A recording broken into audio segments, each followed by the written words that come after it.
with the committee's final rankings. Here, let's have a look at it. I think we've got it. Let's see it. Okay. Sure. Oh, well, are you hoping for something, Heather? I'm hoping to be right, Reese. Heather, I thought for a second Heather was like, I'm busy. I missed church this morning. I'm caught.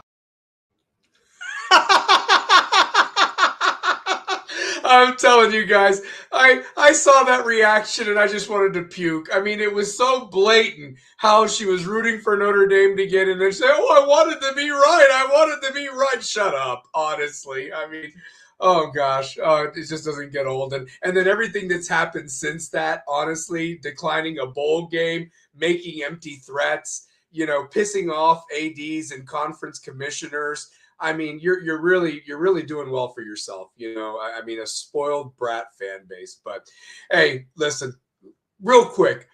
What's up, everybody? It's your boy, the Italian Stallion, here for another episode of Rebels with a Cause. You know what time it is. It's time for that cause. It's 9:30 Wednesday night because that cause don't stop when that clock hits zero. Gonna have a fun show for you tonight, man. And let me tell you something. We were gonna go in with talking about the college football playoff, but there's some breaking news going on. Looks like has made their decision on who's going to be the new defensive coordinator. All this stuff. It's not even hour by hour point, but minute by minute of what's going on with Sherrone Moore and the Michigan situation. Him being fired with cause, and now kind of it's even progressed to suicide watch. And this is not even anything to really make fun of anything. This is like a serious thing. Whether he did a crime, let somebody, let our justice system figure that out. But at the same time, this is a guy that was coaching Michigan, and now I don't think he has anything to live for. That's how he feels at this point, and it's really sad. But anyway, we'll talk about that situation. This is going to create a domino effect that could be epic. And again, we've not even played one college football playoff game. That's next Friday and Saturday, those games. But we got a lot to talk about, a lot to get into. But first and foremost, got to give some love to you, the channel, of how you've made us grow. We are now up to 149 subscribers, over 19,000 views. We're coming up on 2 years as a channel. This is our 103rd episode. We love the support. Keep supporting us. Keep punching that like button every episode. It really moves the analytics of YouTube. Also share it to all your social media platforms. If you find us entertaining, join our cause, honestly, because that's what it's all about. That cause don't stop when the clock hits zero. And we're going to got some more shows about to start on the channel, dealing with sports and all sorts of topics that you might find interesting. So definitely hit us up. Also, want to get this out of the way. The views and opinions of this program are not affiliated with those of any other organizations or entities. These are solely the RWAC family and guest panelists' views. Also, if you'd like to join the show for a few minutes in the chat box, live, get in there and so forth. Point out when we've inaccurately said something in air. We won't bring you on camera. That's more for Stallion Speaks on Sunday. But definitely whatever topics you want to bring up and discuss, we will talk about them, because this is much your show as it is ours. So definitely, let's talk about what you want to talk about. Is it the Sherrone Moore? Is it the Vols' new defensive coordinator? Is it the final CFP rankings? We want to talk some college hoops. Right now it's finals. Some teams are doing some great, some teams not doing so great, but now we're about to get in that conference schedule. Teams are building those resumes for March. It's never too early to talk about that, so we can talk some pro ball. You ready for your fantasy football this week? We'll talk about whatever you want, because this is as much as anybody's show as it is yours. And also John Cena's last match. If you're a wrestling fan like me, this Saturday, John Cena's career, it ends, and hopefully he goes out the way that he'd like to, and so forth. But got to give some quick love real quick to our sponsors. Miss Kim Castle over there at King's Chamber, there off of Washington Pike. Let me tell you something, guys. You want to go there for a haircut, a beard trim, manicure, pedicure, get 2 tasty beverages, you will be shown the royal treatment. So go hit up Miss Kim Castle and make yourselves feel like the king that you deserve. Also, got to give some love to our guy, Mr. Alex Thatcher and the Knoxville Coffee Company. They're off of Sutherland Avenue in the heart of Marble City. That brew is good any time of the day. Go hit them up. Let them know Rebels with a Cause sent you.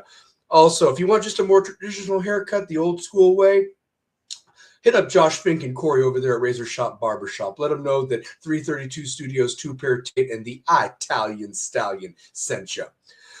And last but not least, speaking of 332 Studios, if you're not following them, follow them. They're our sister network, and also Big Fact Sports Network. Got a lot of good stuff going on there. Check out their content, and you support us, support them. That's what we do in the YouTube community, support one another. So, but without further ado, I got to bring on my guest panelists because, guys, we got a smoking show tonight. First and foremost, since episode 18, he's been with us since the beginning, but he's been on camera since episode 18, was our stats guy behind the scene. Now he is our resident coach, but he's transformed. He's elevated. He is our own Sherrone Moore here at Rebels with a Cause. So without further ado, give him some love because he deserves it with everything he is. And here comes the money! Mr. Sherrone Moore, the coach! What's up? Woo! My son wanted to shoot that up. I like it. How you doing, brother, tonight? What's going on? Man, I'm tired. But I got my first coaches meeting Monday. Uh-oh. Already, huh? Yeah, already. Yep. Football never stops. That's what you need to know.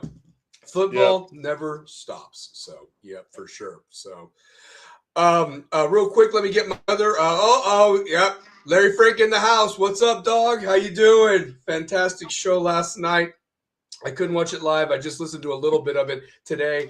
I was a little under the weather. You can still hear it in my voice, but I braved through. I wouldn't be a true stallion fighting the good fight. Wanted to be on tonight with my good people. This is our male therapy hour. So, without further ado, got a lot to talk about in all things sports. Keep going.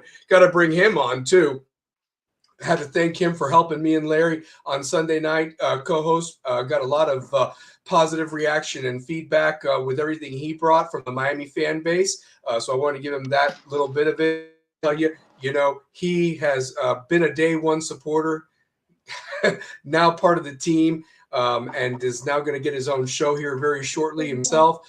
And, we love him. Let me tell you something. If you saw this guy at a big game going on in Knoxville, being able to watch that game when he was an SRO officer, making sure that everybody was safe, enjoying those football and basketball games. And he knew a big game.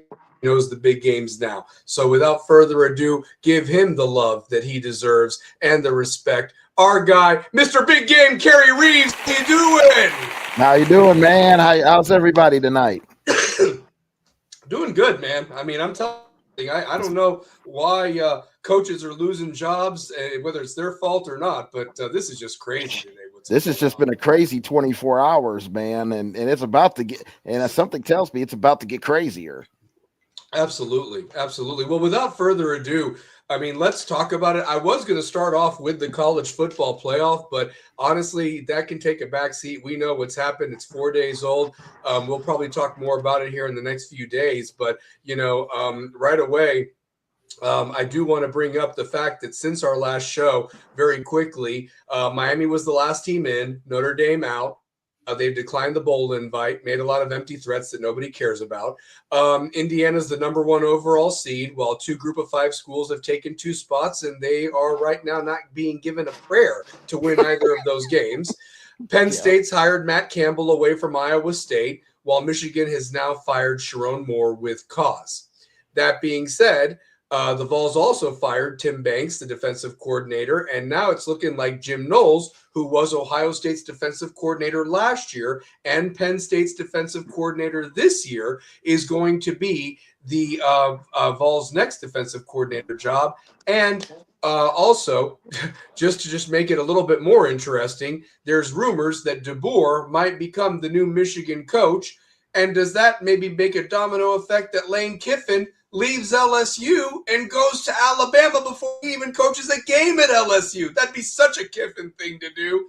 Guys, Yes, it would. Shane, you first. Carrie, Oh. chat box. What's your thoughts, man, on all this stuff I just hit you with? Okay. So, scrolling through Twitter, X, whatever you want to call it. Here's the newest details I got on Coach Moore. Knocked her up. Yep. Forced abortion. Mm-hmm. Stalked her.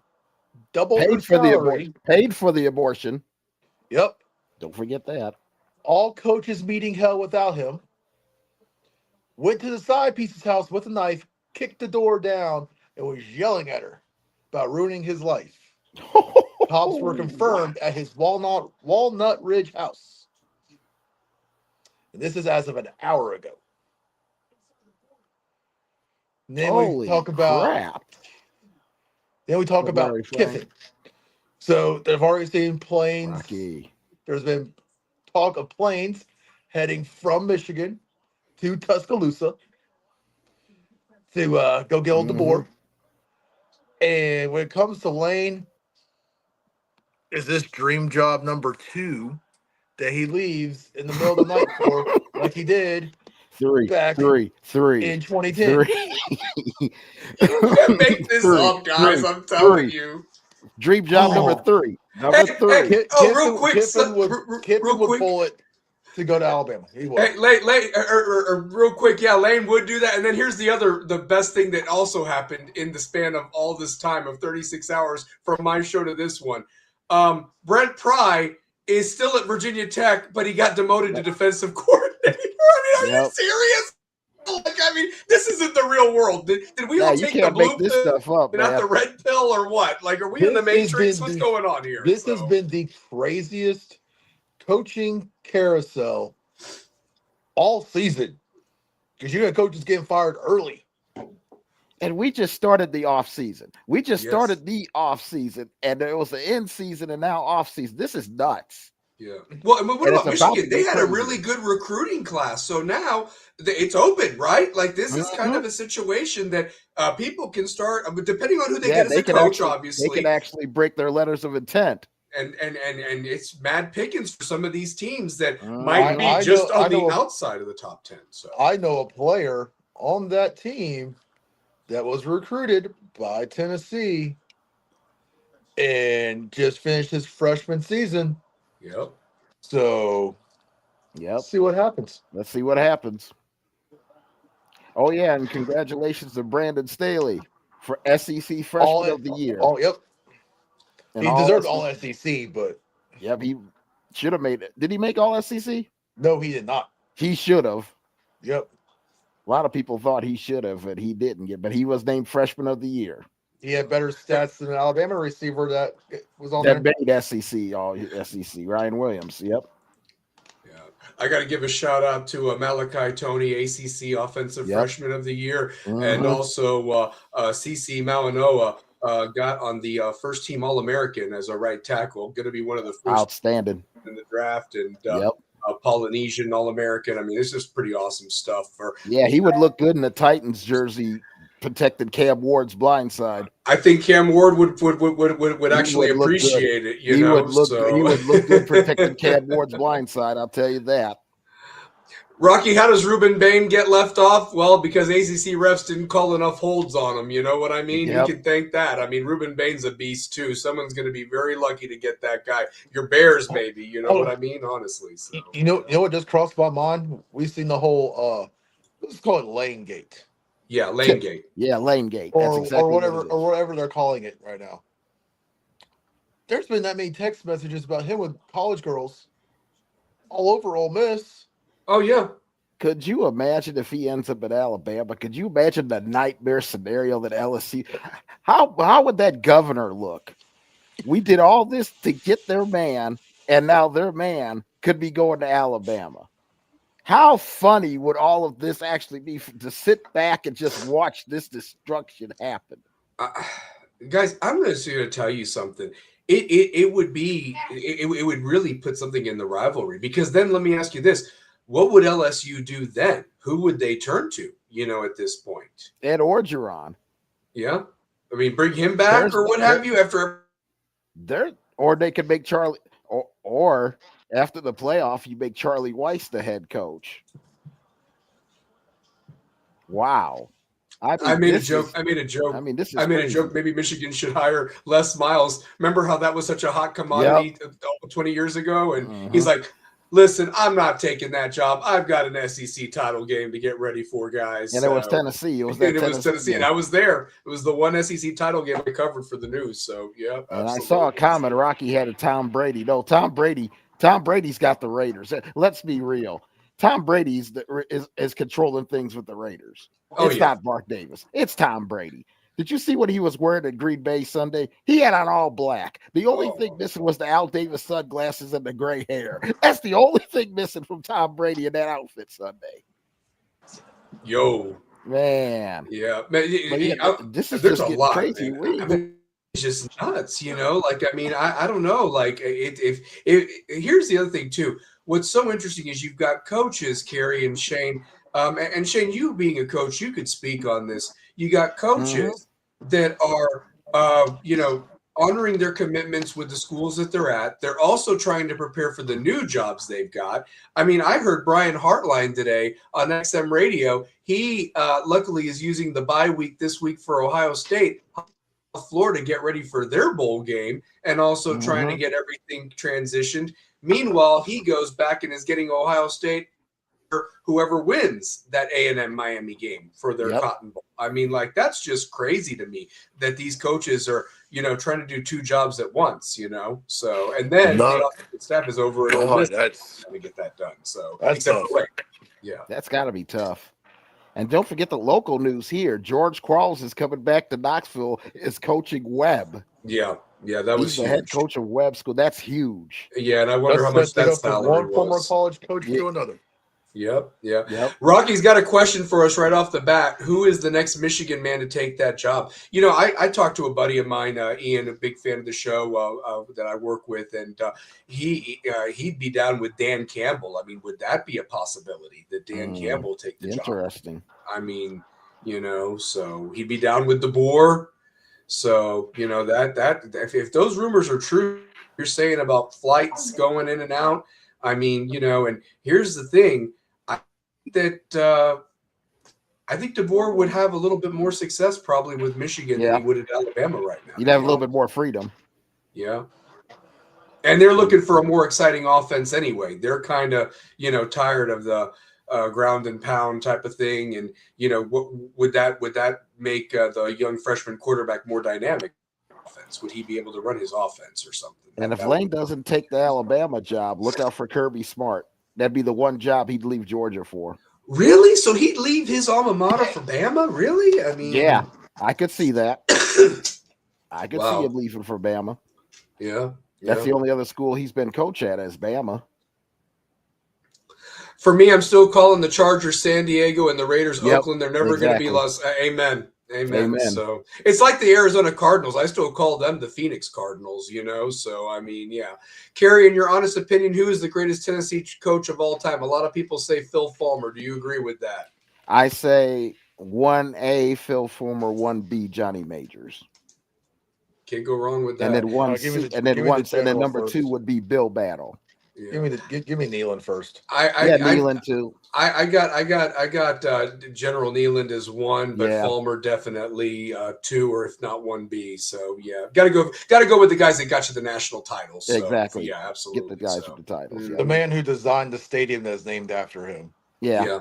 But to be fair, for Miami fans, I actually gave I give the coaching job to Ken Dorsey and Ed Reed, not Larry Coker. But anyway, so that's true. Oh my God, Larry Frank says Brian Kelly to Michigan. Oh my God, do you think that wouldn't be a surprise? I mean, John Gruden. I mean, let's throw him out there. So. You got to put the groomers out there. You got to put the groomers out there, but I don't see him going up to the cold and coaching in Michigan. Now, if there was Detroit, because they got a dome. In the cold, nah. Listen, I'll be a jackass and just say this. If the Dolphin job would have opened up, that would have been his spot. Kerry, Shane, chat, we just go this. he's already gotten past his discretion. How about Bobby Petrino? He can take his motorcycle up there. Yeah. Yeah. Bobby Petrino, baby. And he could be, well, at the way it's going, he could be somebody's either new head coach or OC. He could be somebody's offensive coordinator. Matt Patricia to Michigan. Yep, that could possibly. be interesting. That'd be a good one. I like that one. Yeah. And hell, if Ohio State wins that title, you know. I would say Orgeron, but he won't do cold. He won't do cold. No. We got to see what happens with this Alabama thing and make sure if DeBoer's the guy. I want to see what happens. Oh, real quick, just opening up something on the verge of this Heisman Trophy. Can someone explain to me how Peyton Manning didn't win the Heisman Trophy that year? He was a senior. I'm still trying to figure out that situation. It's a hell of a 30 for 30 on that one. If you haven't seen it, there's a hell of a 30 for 30 on that. Or is that an SEC ESPN story? What is it? And the media. Yeah. All you need to know. Yeah. Which is why Diego Pavia will not win this Heisman. Because how do you explain to people? Yeah. It's going to be Mendoza. He's invited up there, though. Mendoza. Well, he is invited. I knew he would be invited, but he's not going to win it because I think he'll finish third. I think he'll finish third behind Sayin and Mendoza. It'll be Mendoza, Sayin, and Mendoza. And then Jeremiah Love was just thrown up there as the fourth person or what have you like that. And how bad does that make Notre Dame look? You're not going. You turned down a bowl game. You didn't get in the playoff, but you got a Heisman Trophy candidate that no one's going to get to see in the bowl game because now they're not playing in a bowl game. Well, and he would have been a major attraction. Well, and we can even talk about that too, because here's the thing, Miami was the last team in. There's a lot that's been going on. I mean, that Notre Dame athletic director making those threats to the ACC, and it's like, that your boy, whose two kids go to Notre Dame, had your back. And realistically, what choice did he have? It was his job. And I still think, and I could be wrong, you're going to see a new ACC commissioner once this sports year's over. Jim J. Phillips is done with the ACC. Okay, dead man exactly. With the way everything's going, at what point does Notre Dame actually join a conference? Never. Especially with whatever deal was made, Shane. Literally, they're like, well, if this is next year and we're in the top 11, we get in automatic. I mean, what is this? I mean, that's like a participation ribbon right there, guys. Is there actually truth to that? Yeah, there is. Yes, that's a real thing, yes. dude. That's the softest shit that I've ever heard. And then you look at their schedule; it's softer than a baby's ass, man. Next year, it's terrible. It is. It's worse than this year. They only have 3 true road games. There's 2 or 3 games that are in, if I'm not mistaken, there's 2 games that are in neutral sites, but they basically are home games for them. And then you've got 8 Notre Dame actual home games or whatever, or 7 games in Notre Dame Stadium or something like that. So really, it's whoever else is the other 11 teams. Yes. Yeah. This is why I hate Notre Dame. It's like yes. And this is a fan base that feels that they're so entitled. And then I found it really funny that the only game that they were even in this year that was a top 20 viewed matchup was because of Miami. And I'd say it was more because of Miami than it was them. And it was also the weekend they played was Labor Day weekend when nothing else was on. Correct. They were the only game of the night. But nobody cared to watch any of their other games, Kerry. I mean, You saw Miami, Florida State up there. You saw all of the SEC games that were up there, the viewership. I mean, nobody gives a shit about NBC Notre Dame. They don't. They really don't.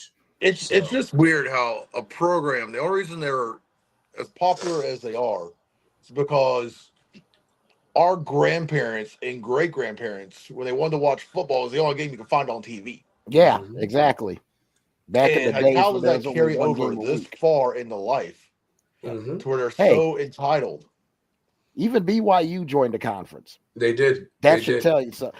Back in 1988, Navy's in a conference. Navy's in a conference. Army's in a conference. Back in 1988, when they won the national title, there were 25 independent schools. Notre Dame's the only one left. Yep. What does that tell you? It's all about they get all the money.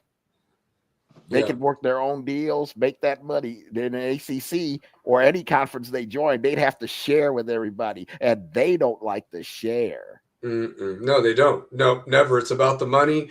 Arizona State quarterback Sam Levitt is leaving. Where y'all see him going? Honestly, let me tell you this, I've heard Larry. LSU. I've heard LSU. I think Miami might even be looking at him. The problem is it was my buddy Eric had a point though. He said he better be medically cleared to. That they felt good about Carson if you're going to take a chance with that because he's had those injuries. So he better invest money in him. He better be able to last a whole season and not half. Exactly. So. Yeah, as an independent, they don't share money. What Rocky said. They keep all the money. Yeah. LSU, Ole Miss, I've heard as well.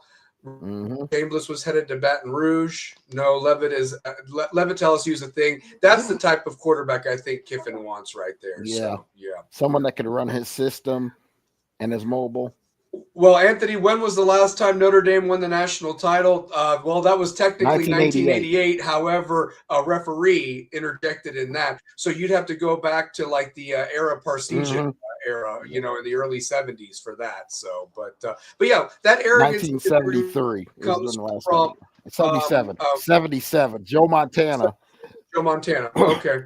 But yeah, 1977. Joe Montana was the quarterback. So who was the coach? Dan Devine? Was Dan Devine? Dan Devine. Yep, Dan Devine was the coach. That's what I figured. So yeah. And Lou Holtz was the coach at 88. Yeah. Because Tony Rice, they had Tony Rice, Rocket Ishmael, Tim Brown. Yeah. With Moore getting fired, is Underwood staying? Ooh, that's a good question. A great question. Very good question. Who's going to be left for the bowl game against Texas? That's going to be the next interesting question. That's New Year's Eve. Oh, yeah. Who's going to be left to play Texas? That's going to be the big question. Because now with him getting fired, players could leave. Oh, yeah. Yeah. The other thing, too, Miami doesn't want to go through another medical situation at quarterback. Yeah, and I don't want to go through Lenore Sellers either. I don't think he's the answer. So I've been saying that I want the kid from North Texas when Carson graduates. The problem, Anthony, I think the North Texas guy is going to Oklahoma State with his coach. And they can give him a lot of money. T. Boone Pickens up there. So, yeah. Yeah, one of the richest men in the world. Yeah. Notre Dame last won a natty in 88. Yeah. 77, they literally won while I was in my mother's belly. Bunch of bums. Larry Frank, man. Yow. Yeah, they beat West Virginia.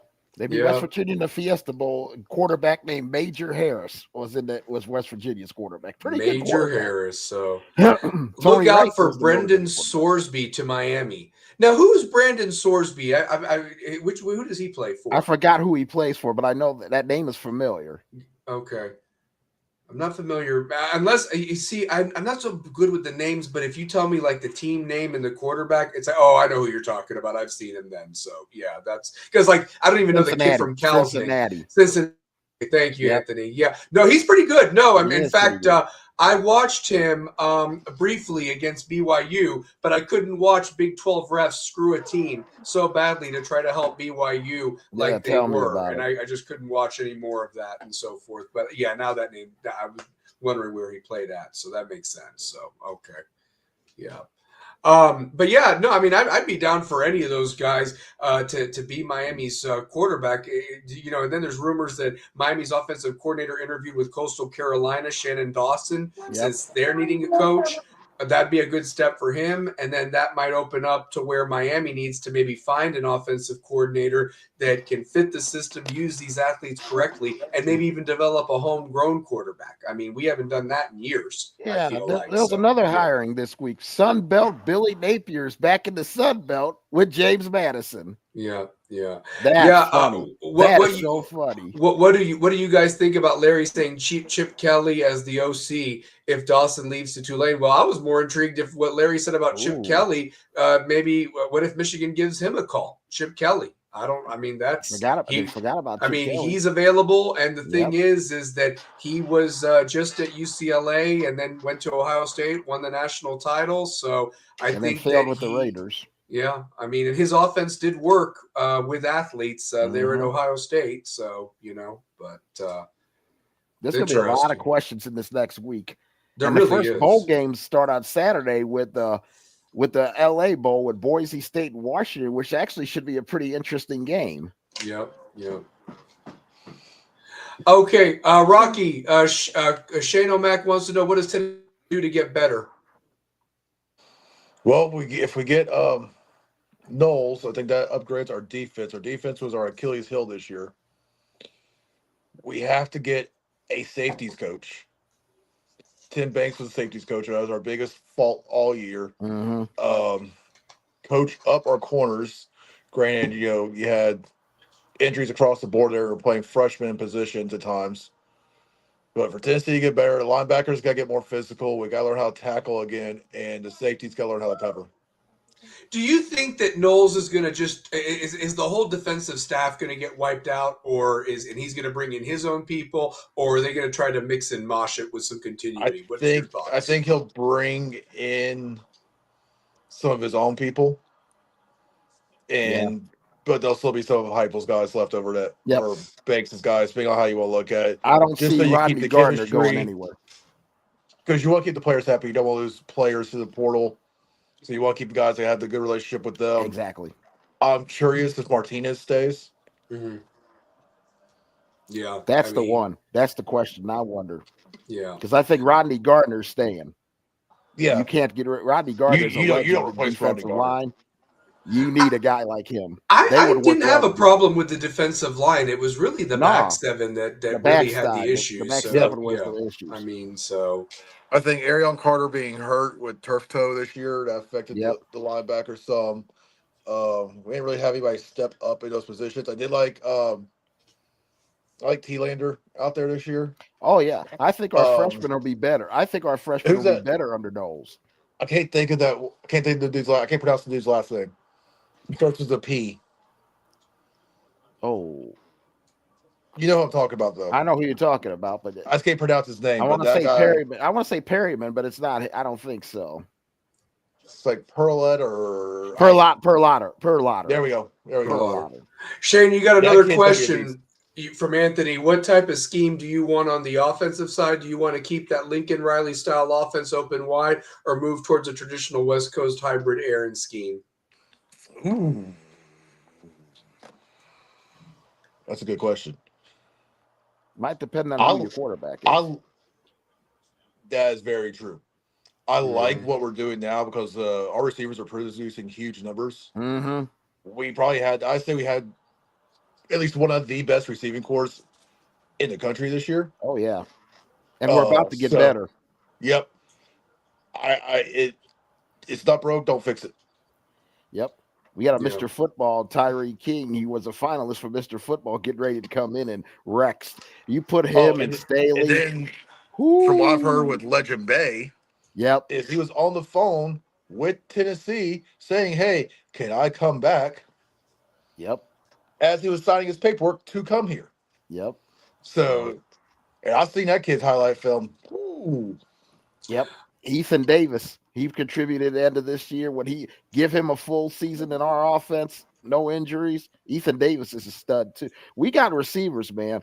We're going to have offense. We got a more experienced offensive line. We got receivers. We got running backs. We get the quarterback right. We're going to be fine. Mm-hmm. I liked Kisselman this year for the most part. Yep. But I think it's just his size. But I would choose Ethan Davis over him. Yeah, Ethan Davis brings a wide receiver type to the tight end position. He can block and he can run. Yep. We saw him against Florida when he caught that little swing pass and just took off. You add him to this offense. You know who I almost want to compare him to with the way he runs and catches? The guy's no longer alive, but he was a stud-ass tight end. Who was that? Mr. Hernandez. Oh yeah, Aaron Hernandez. Oh yeah. Yes. Aaron was very athletic. I'll bring on our esteemed colleague here in a second properly. Let me answer Larry Frank's question because it's been up here for a minute.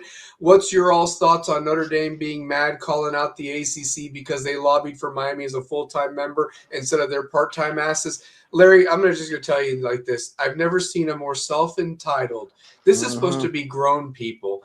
And the way that the crybaby, I mean, Paul Feinbaum and Stephen A. Smith played the world's tiniest violins mocking them, honestly. They looked so bad. You have even the Big 12 commissioner now coming out saying, do you think the ACC or the SEC and the Big Ten would take you on a part-time deal like what the ACC did, it was one of the worst deals I've ever seen, Larry. Honestly, they got to get not only the money that they're getting from NBC being a solo independent, but they're also getting an ACC revenue share for basketball, baseball, and all the other sports that they participate in. 24 other sports. I cannot understand that, of how they even agreed to that. I mean, anybody that agreed to that deal should have been fired, or that made that deal for the ACC should have been fired. Of course, Notre Dame would take it.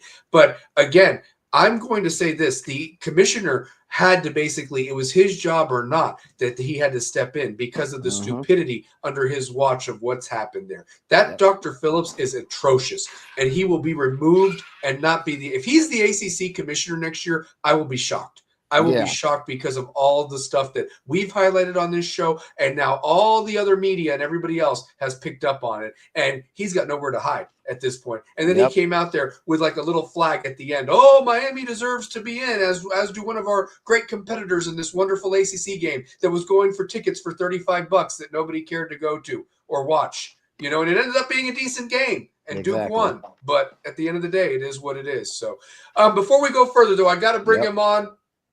Listen, guys, you know who this is. I mean, this is the day one. My brother, my favorite Florida State Seminole. But let me tell you something, man. He is just a dude. Mr. 2003 West, the rebel with a cause, the voice of the Rebels and Lady Rebels for 20 years now, the voice of the Panthers and Lady Panthers basketball for the second season. Let's give him the love he deserves. The one, the only, two-pair Tate, Brian Tate in the house, baby. What is up? Woo! Shalom. Shalom. Shalom. Shalom. Man, you know, glad to talk to you, James, Kerry, Shane, you know what I'm saying, my brothers. A lot of stuff to unpack. Before we even talk college football, I'm watching this documentary and biography on Stuart Scott. It's good, isn't it? And, it just for a young kid growing up,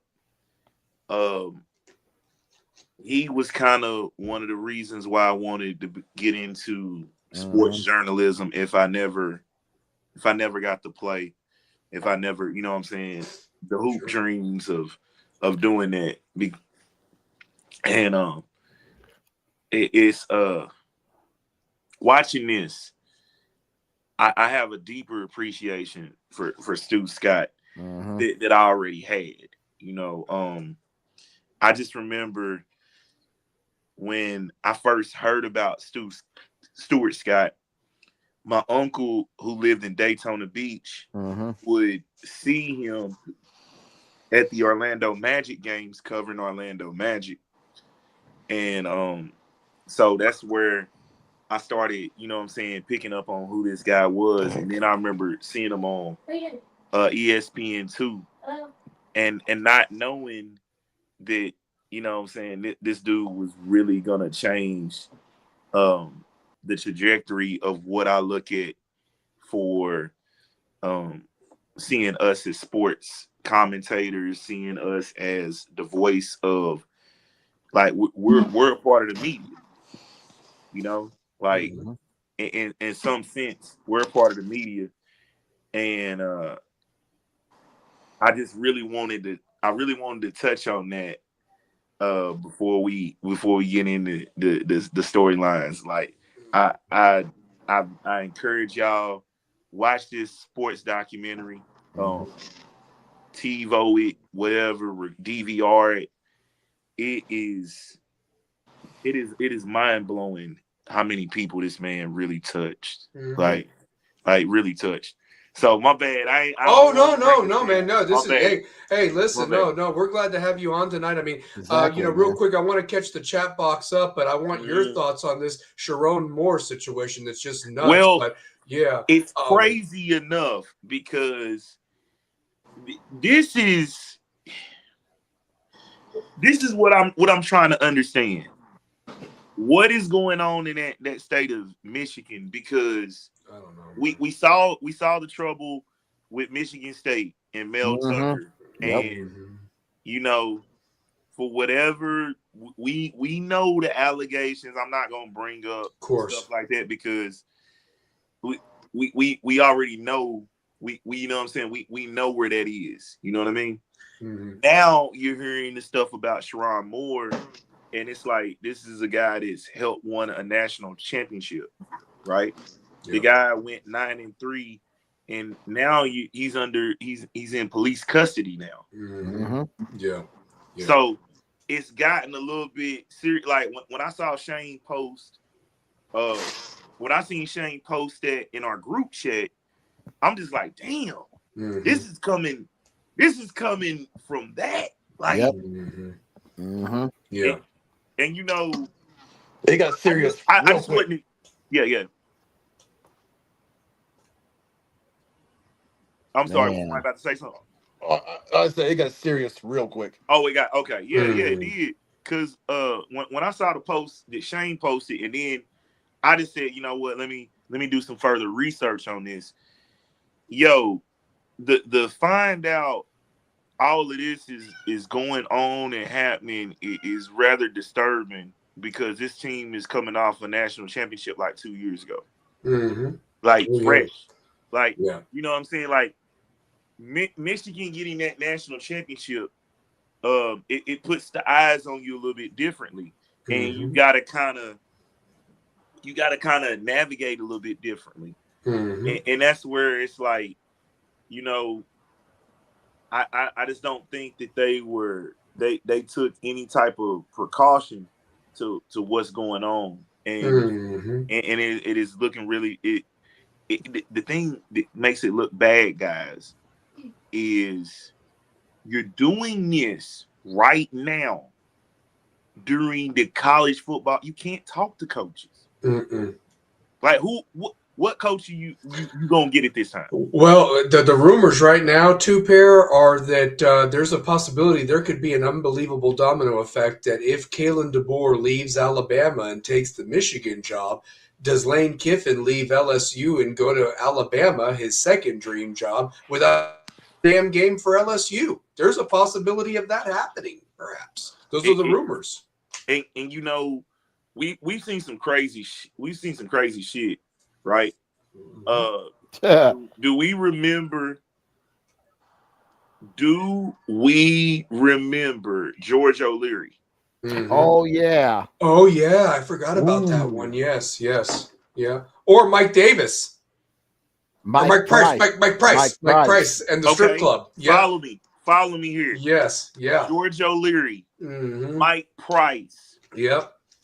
Guys that don't even get more than 7 days on the job. Terrible. Yep. So with the whole Lane situation, Lane could leave LSU and coach Alabama if the Alabama coach goes to Michigan. Yep. Because the saving grace for the Alabama coach is you beat Georgia.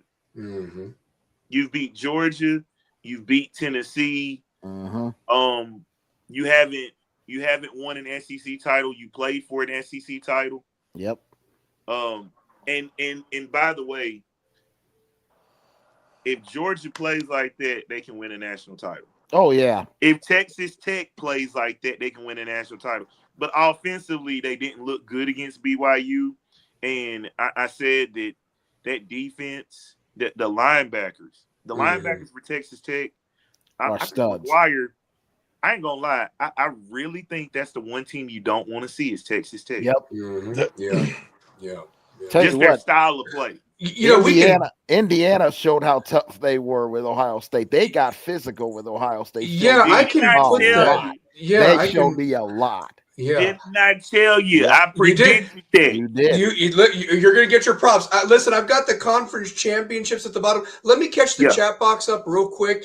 Let me see here. Anthony says Notre Dame that has that crybaby bullshit. They have no right to complain. Jim Phillips stumped for Miami because they were a full member and Notre Dame's not the full member. I get that. Rocky says, what do y'all clap it think up for the about Jim chat, man. Phillips coming out and admitting they need to revisit the ACC tiebreaker? I mean, he's Duh. a buffoon, Rocky. I've been saying this guy. Duh. I mean, here's the thing. The sad part is that this need to say that he needs to revisit it. You're the commissioner. Put your what out there and literally say, I want Miami and Virginia to play in the championship game to give us a chance to get a team in there. I mean, if you really cared so much or whatever, you don't owe Duke football any your basketball team. This is what I've been saying. Yeah. For the ACC, this is the time frame you should have said Miami, UVA, play it out. Mm-hmm. Yep. Like Larry said right there. Here's what you created. Here's what you created. Duke wins the ACC title. Who has no business in the game in the first place? Exactly. Right? Yep. When Duke wins the ACC title, that allows the JMUs of the world, the Tulanes of the world, because your ACC team that was 10-2 doesn't handle business. If you get Miami, UVA, play it out, we have no gripes. You might not even see a JMU. You might not see a Tulane in this fold. This is fact. You would have saw Tulane. You would have said Tulane, but you're right. You wouldn't have seen no JMU. And Notre Dame gets in. Hey, what about this one right here? Jim Phillips's quote. Who knew it would go to a 7th tiebreaker? Let me tell you this. That right there statement gets you fired at your position, making millions of dollars. Anything can happen. Go to a 7th tiebreaker. It should have 3 at the most or whatever. But anything. Now, I don't like that statement that he says it, right? I don't like that because Phillips squats the late great Roy Kramer, he knew. God bless his soul. When he came up with the conference championship for the SEC, everybody and their mama did not like it. Whereas a kid, I never even experienced. Okay, there's going to be a conference championship game, but it's played on Legion Field. It's in Alabama. Isn't this a pseudo home game for, you know what I mean? And then we went from Legion Field to the Georgia Dome to Mercedes-Benz to what we have now. And Roy Kramer was the visionary. Yep. Roy Kramer was the visionary. Did you see the 30 for 30 they did? Yeah. On the that was a fantastic document. Great 30 for 30. And Roy Kramer, I can't believe we're doing a Rebels with a Cause. We talk about Roy Kramer. Roy Kramer. You know, he lived over at Alcoa. He lived at Alcoa for all those years. He did. And just think, 92. If Johnny doesn't come back from a heart attack, Tennessee plays in the first SEC championship game. It would have been Tennessee and Alabama. It was supposed to be Tennessee and Alabama, but it was Alabama and Florida. And that's great. Yeah. Because Tennessee lost to South Carolina, Arkansas, and I forgot who else. They just had and Alabama. And Alabama. That was the changing of Tennessee. As much as I love Johnny Majors, I think having that the procedure or the surgery, and Phil was young, Phil was hungry, Phil was a great recruiter. Phil took us to the mountaintop that Johnny couldn't get us there. Oh yeah, and the players took to Phil. That's the thing, because he was, that's no shot.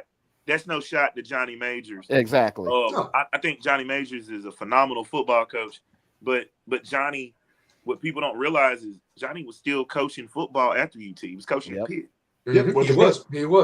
Real quick, Larry Frank. I still have a ticket stub from that 92 Florida game in the rain. I remember getting drenched and soaked in that rainstorm. Was that the last time flood Tennessee on the field? On the flood on the field. Was that the last time Tennessee had beat Florida too? right? 92 up until 98. Yeah. Yep. But these storylines, though. Get back to the storylines. Oh, yeah. Well, and Larry, right here, reports are that Moore broke into the girl's house. That's why he was arrested. No, you know what is good? Is that good? I'm sorry. And that fool was married too. And with 3 kids. And here's the thing with the cause.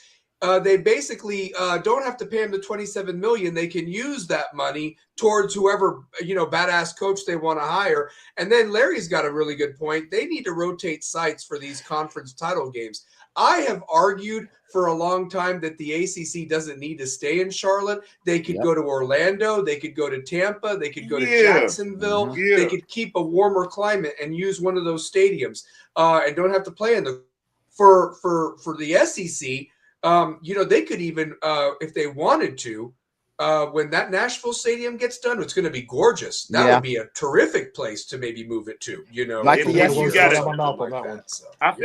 SEC basketball tournament, or Jerry's World in Dallas now. This year, the basketball tournament, the SEC, it's in Dallas this year at American Airlines. So they're rotating the basketball tournament, or they're rotating basketball around. I like the fact that Atlanta is the hub. It's a very central location. Exactly. It's a very central location. It's just the fact that if Georgia plays in it, they're going to gobble the ticket. Oh yeah, they're going to gobble the ticket.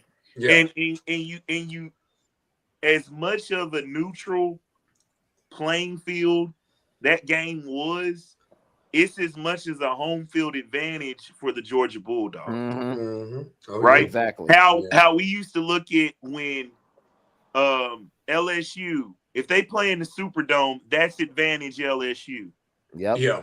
There's not too many times we've seen LSU get throttled in the Superdome when they've got a superior team. And you could say the same for Miami in the Orange Bowl back in the day. Miami never lost an Orange Bowl game when they were on top. And if the shit plays out, Miami could be playing at Hard Rock. I know. For the national championship. I mean, the story. Home game. I mean, you talk about documentaries. The U Part 3 could technically be written if it goes out the way. There's a lot that has to happen, but I'm gonna say this. Yeah, the committee got it right. They did get it right. Yeah. We can talk about that. This is what you look at. Tell me Notre Dame's best win without saying USC. Can't do it. Thank you, Curry. Why can't we do that, Curry? Because they don't play in a conference. They don't play in a Bingo. conference. All right, Shane. What's the most impressive game Notre Dame has played this year? You're gonna have to think about that. That's pretty bad when you got to think about it. You see what I'm saying? Yep. Crickets. Okay, James. Take away Love. Who's another exciting player on Notre Dame's team? The quarterback CJ Carr, who was a freshman that got better as the season went on, but that's about it. That's about it. You're an independent school. Yep. You make your own schedule. The toughest team that you played on your schedule, you didn't beat. They were head-to-head. Yep. When you got a head-to-head game and you don't beat those guys, and BYU losing the way they lost, I think affected their stock, because you got 2 chances at Texas Tech and played. I don't even think that's the same BYU team.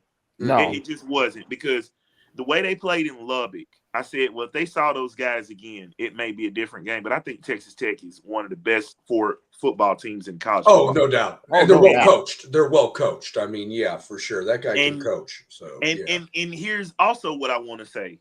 Notre Dame, you could put Indiana on that schedule. Yep. No, but they put Purdue. Thank you. They put Purdue. You put Purdue on the schedule that where you could have played Indiana. Now, let's say you beat Indiana. Now we got a different discussion, but you lost to Miami, so And you lost to the second best team at home that you played, A&M, and you didn't even know that A&M was going to be that good this year either. They didn't. I mean, you lost A&M too. Yes, yeah. And Two-Pair, what about their schedule next year? 7 home games. Listen to this: 7 home games, 3 true road games, 2 games in neutral territories against Wisconsin in Lambeau Field, which even though it's in Wisconsin, there's a lot of Notre Dame fans that will gobble up Lambeau Field. Oh, yeah, you know what I mean? And then South Bend to Wisconsin ain't there for. No, and then the Navy game is in Boston, which is like primarily an Irish town. That's an Irish and Boston town. will be all Notre Dame fans there probably. So yes. But you know, the thing with Notre Dame is you want it one way, and it's the other way. Shout out to my man Dane Irvin, who always says that quote. You know what I'm saying? Longtime NBA scout. He said it best. You want it one way, but it's the other way. You can't. And this would trip me out. So you're not gonna play in a bowl game because you didn't get your way to the CFP. Well, that's tough cookies. Exactly. You know that's tough cookies. Florida State didn't cry about it. They went and played and got blasted. Yep. It is what it is. And you know what's so sad about that too, Pair? Can I tell you this? They did. You're right. They took that ass whooping, and all the guys that got them to that point opted out, man. Opted out. Like that sucks. That really, and they had every reason in the world to not play that game. Correct. Yeah. Correct. They had every reason in the world not to go to that Orange Bowl and play Georgia, and they went and played it. Yep. You know, and they haven't recovered from it, to be honest a couple with you. Years ago. Yeah. Yep. We say that they Notre really Dame used haven't to play recovered from Michigan. that. You know, but realistically, Notre Dame used to play Michigan. Yeah, they don't even and they have stopped them on the playing schedule. Michigan. Yeah, Curry, they don't even have them on the schedule. Great point, Curry. Yep. Great point, Curry. Yep. Notre Dame used to play Michigan every year. Yep. Every year. Yep. And stopped it. And you know who they have When next year? up, Michigan State. Not even Michigan next year. Check this out. When we were growing up, Michigan, Notre Dame was always a thing. Yep. Notre Dame, Michigan State was always a thing. Mm-hmm. Notre Dame would put Indiana on their schedule. Yes. Mm-hmm. Yep. Yep. In the days of Antoine Randall. Mm-hmm. Yep. But now, Indiana is the talk of the state, like the atmosphere in Lucas Oil Stadium was just unbelievable. Unbelievable. And that's why I said props, brother. Props. That's why I said if Indiana wins it, they're playing at Lucas Oil Field. Yep. Mm-hmm. Ohio State, as much as I love Ohio State, I just knew that it's something about this Indiana squad, and I hope Fernando Mendoza wins the Heisman. Oh, he's gonna win it. He's got it. There's no way on God's green earth that I remember I said this to Shane. I said if Diego Pavia wins a motherfucking Heisman, my friend, if he wins a motherfucking Heisman before anybody from the University of Tennessee, that'll never happen. The trophy means nothing. I'd rather have a quarterback who just won the Walter Camp Award. Yep. I'd rather have him from Indiana, a school that ain't won diddly squat poo since '87. Shout out to Bobby Knight, RIP. Yeah.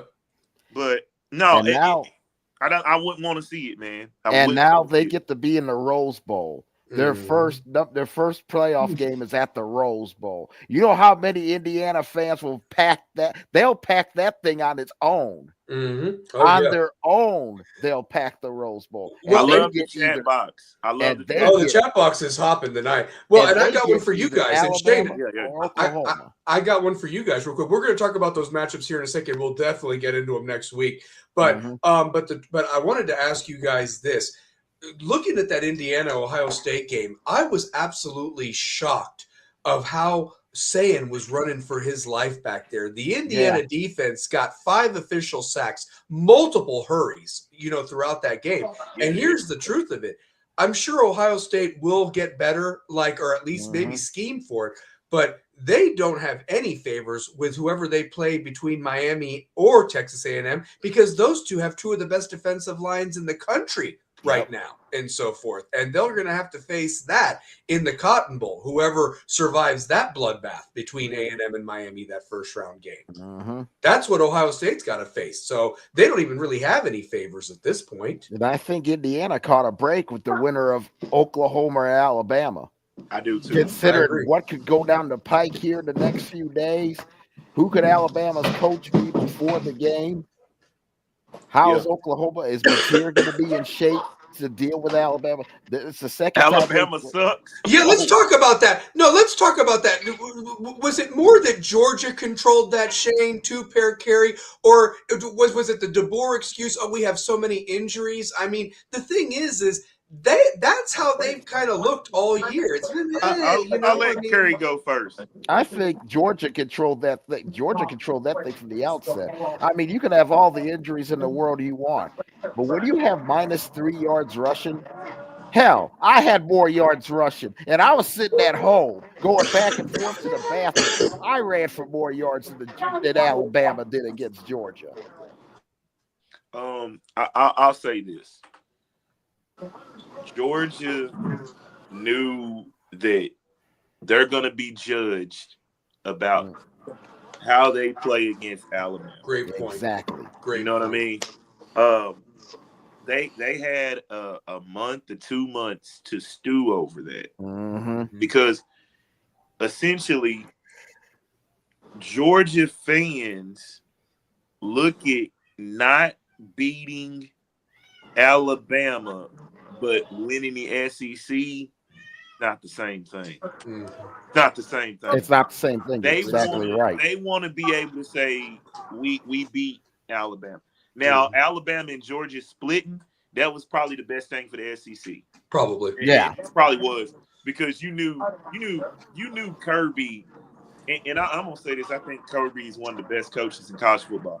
You knew Kirby was going to look at that game and make a statement. And they could have made a statement to where, they're probably number 2 or number 3 in this whole thing. But I feel like Ohio State put up such a fight against Indiana. Indiana beating them. Ohio State should deserve to be number 2. Oh, exactly. They were number 1 for all the year. majority.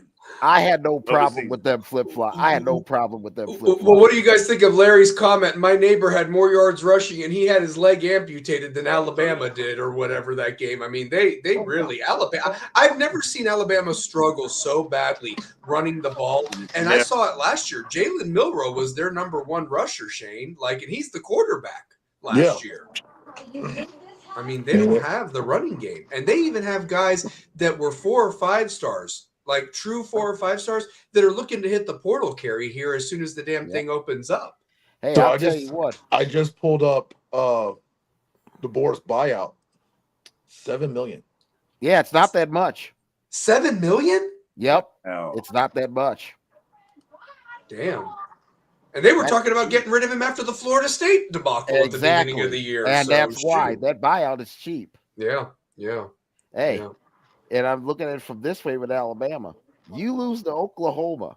That's the 3rd time in a calendar year you will have lost to Oklahoma. If you lose that playoff game, you lost to them at Norma. You lost to them in Tuscaloosa. And now back in Norman, you lose to them a 3rd time. Yeah. Would that be the telltale sign? That will be a telltale sign. Yeah, you beat Tennessee once, you beat Georgia once, but you've lost to Oklahoma 3 times in a calendar year. Rocky thinks was better than that. Rocky thinks Oklahoma's sorry ass offense is about to bounce their ass right off the bat that Friday night. It's in Norman. In Norman. Let me say this. Yeah. I get where Rocky coming from, but that team is a different team once Mateer got hurt. Yeah, they are. Yeah. I don't give a damn what nobody's saying. Yeah, a lot of us had Mateer on that Heisman ballot. We did. That first few weeks, he was fire. Yeah. Early. Yeah. Right. Yeah. Let's talk about a lot of these guys that were early Heisman. Carson Beck was on that list. I Yep. mean, so yeah, I get it. You know what I'm saying? Like, Yeah. I get where Rocky's coming from, and I appreciate the comment, and I love the guys in the chat box for saying stuff like that. But let's remember what Oklahoma was before the Mateer injury. Yeah. If he doesn't get hurt, do they win the SEC? We'll never know. Mm-hmm. Yeah. Well, can I tell you guys this? What I thought was kind of interesting, in a way, Georgia. They got the double bye and everything like that. But I found it very interesting that Georgia does get the Sugar Bowl game. Yep. And they should win. They should win if you look at it. But if they do, they would actually play the winner of the Miami Ohio State A&M pod in Tempe. They don't even go to the Chick-fil-A Bowl, so they won't have a home game. Indiana gets Atlanta, by the way. Well, because Indiana takes care of the Rose Bowl. They figured Georgia has already played 2 games at Mercedes-Benz Stadium. Don't give them a third one. Don't give them a third one. So they got to go to Tempe, Arizona. And I'm going to tell you this, like looking at these games, and, Rocky even commented about the 2 group of 5 schools. Do either of you guys, any of you all, give Tulane or a chance? This time around, I mean, they're both 17.5 underdogs. I mean, Tulane already got blasted by Ole Miss once. I mean, without Kiffin there, does it make a difference, Shane? What you think, Coach? 8 weeks later, maybe 30 degrees colder than it was the first time. Different, Shane? If it's different, it's going to Ole Miss laid down. Yeah. But there is a secondary coach I wouldn't mind taking from there. That's true also. It's true also. Yep. So, Yep. Yeah. Mm-hmm. Yeah. Bring Well, back I the think Collins- Oregon bring back was the Collins class. boy. Let him coach here. I'm gonna say this. It is a possibility, but I'm gonna be real. They're just there, man. They're just happy to be there. They are. Like, think about it. If Oregon loses, That's the amount of pressure that would be on Dan Lanning to lose, like that would be seen as a shocking loss for a guy that's got it rolling, that can do no wrong in Oregon. Tell me about it. Like, he can do no wrong in Oregon, no wrong. Mm-hmm. I really look at that as JMU and Tulane, y'all happy to be there. Yeah, they get that money. They get that big money, man, just for showing up. They getting paid just to show up with the TV money and everything else. They getting paid just to show up. The Bible says in John 3:16. But yeah, and apparently I just got a text message. Sorry, I just got a text message from somebody. This DeBoer thing to Michigan really has legs, by the way, from what I'm hearing now. So what? It doesn't surprise me. Yeah. It's now the focus are those players' focus. You got humiliated by Georgia. You got humiliated where you beat these guys. You know how to beat those guys. mm-hmm. You know what I mean? Hey, you know what? This is a little inside joke. LFJ got a better chance of Shy giving him a break on Real Talk than JMU or Tulane does winning those games. Talking about their show that they do. Diddy got a better shot of baby oil being snuck in prison. Oh, that's funny. That's rough. I want to say this, man. I feel kind of Matt Campbell. I wouldn't do it. I would have stayed at Iowa State. Oh yeah. All you got to do is win 8 games, bro. Yeah, but he was there too long. He was there too long. He was. Yeah. I think that's a great hire for It's like Penn Kirk State. Ferentz. Kirk Ferentz ain't leaving Iowa. Oh, Nope. I Hey, think he's mummified. you know what? Kirk Ferentz is the new Hayden Fry for Iowa. Yep, he is. He's the new. Hey, can I throw something else out there too, Pear? You mentioned the Mel Tucker thing happening at Michigan State. Can we also chime in on something else here with Michigan? They have arguably the best college basketball team in the country right now. Right now, they're a problem. They beat the hell out of Villanova last night. Bruh, They killed everybody they've played. They are the BTA boys. It is They are putting belts Belts to to asses. And here's the thing. And you know, and listen, whether you think it's Arizona, whether you think it's Michigan, you know, I mean, you can go 1A, 1B at this point. But here's my point.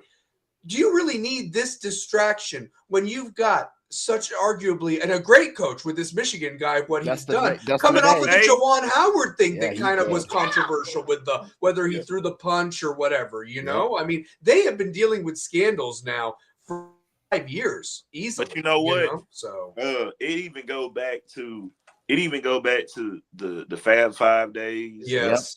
The bull, you know what I'm saying? Like I know this to be for a fact.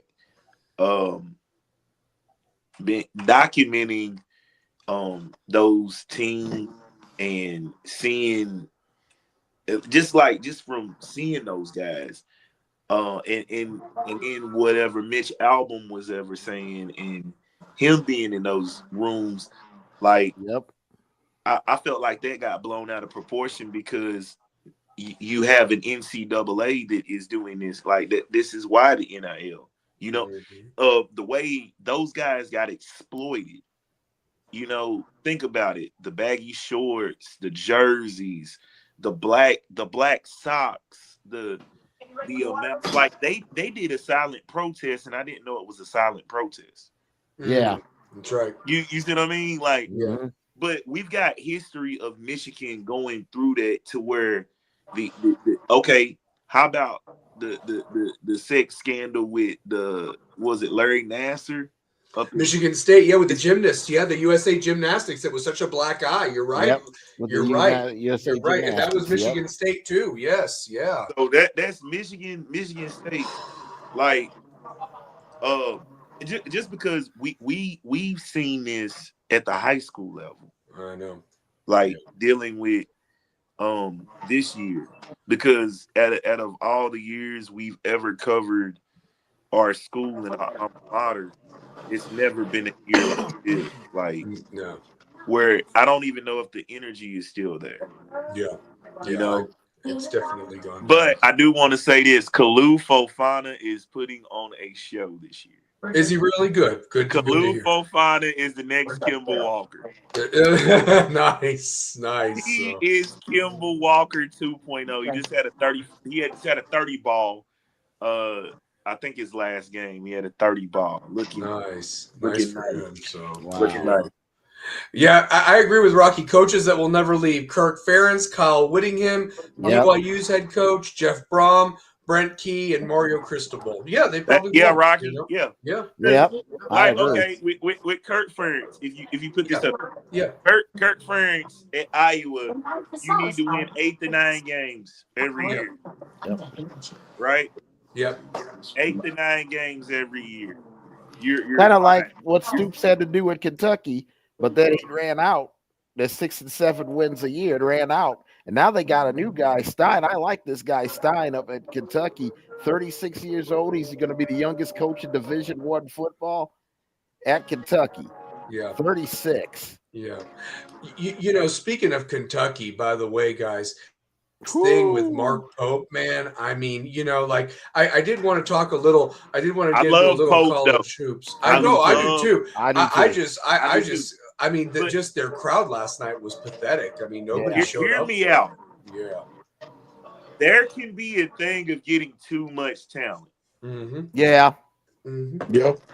Calipari had that problem there in Kentucky. You get too much talent. Yeah. That happened to Calipari a couple times. Well, those guys do that. All they do is play for Calipari, and they were going straight to the league. Exactly. It didn't matter if they won a national championship or not. They knew where they were going. They weren't anything. And you know what? I don't really think there's really tradition like that. Tradition, you know, that tradition stuff. Like it only holds weight in the past because there's only few guys that even know their college fight song. Mm-hmm. Yep. Right. You know what I mean? This is true. when I look at a guy like Mark Pope, he was on the national championship team in '96. Yep. Phenomenal guy. Did a great job at BYU. He's battling a bunch of guys that haven't bought in. Exactly. Them dudes ain't bought in because they are plumb pitiful. Yeah, they're just. Speaking of BYU, that kid Abernathy, that's a whoo. Yeah, that kid. AJ, yeah, real deal. Real deal. He put out a show in that second half last night in Madison Square Garden, hits the winning shot at the. That kid could be the number one pick in the NBA draft, and he got a lot of McGrady similarities. Yes, he does. Yeah. I was thinking the same thing last night watching him. I'm like, that guy's got a lot of T-Mac in him. But before we transition to college basketball real quick, the one thing I did want to just finish up, because we're going to preview the games next week more in depth. If you were to rank the interest level for you guys as the casual college football fan, how would you rank those 4 games in the order that you would watch them and make them a priority? If I was a casual, a casual college football fan. A casual is going to pay attention to if there could. Well, look at it. Last year, was it what all the first round teams that had a bye all lost? Yes. Yep. The teams that were 1 through 4 lost. Yeah. They didn't even play till the actual big bowl games on New Year's Eve, New Year's Day, respectively. So, and 3 of them got blown out. Yes. And they whiffed. I'm talking about whiffed. Yes. Yeah. Yeah, they whiffed. Yeah. I mean, what about you, Shane? Do you think? I mean, which game are you looking forward to the most of next week's games? Oklahoma, the Miami game, Tulane, or Oregon? What are you looking for? I'm looking forward to the Texas A&M game. Yeah. I think nationally we'll get a good turnout with Oklahoma and Alabama. Yep. And probably same thing with Miami. Hold on. Yeah, because Texas A&M game. Yeah, they're the noon. Alabama, and then Oklahoma. TNT got the 2 group of 5 games. I mean, God, they what the hell, man? TNT, HBO Max, man. They got a bad deal on that one, dude. Yeah, the Miami Texas A&M game and the Alabama Oregon. That's the only 2. Not Alabama Oregon, but Alabama Oklahoma. Yep. And that's the night game, isn't it? Yeah, that's Friday night. Yeah, so Friday away we got the Friday night. It gets started with Alabama and Oklahoma. Oh man, and then Miami will be noon for us, 11 o'clock Central Time for the rest of the country. Why is that game at noon? They could have played that game later. That's what I'm saying. That helps Miami, in my opinion, man. The night game in Kyle Field is impossible sometimes. That's a night game, man. That has night game written all over it. They're playing that at noon. Let me say this about TNT. When they lost the NBA and they put all their chips into the college football, it was just like the beginning of the end. Yeah, because I feel like they're such a staple in sports, like Turner Sports, that I don't like the way they cover college football. Yeah, and maybe it's just me. But they know how to do college basketball, but they don't know how to do college football. College basketball coverage has been good.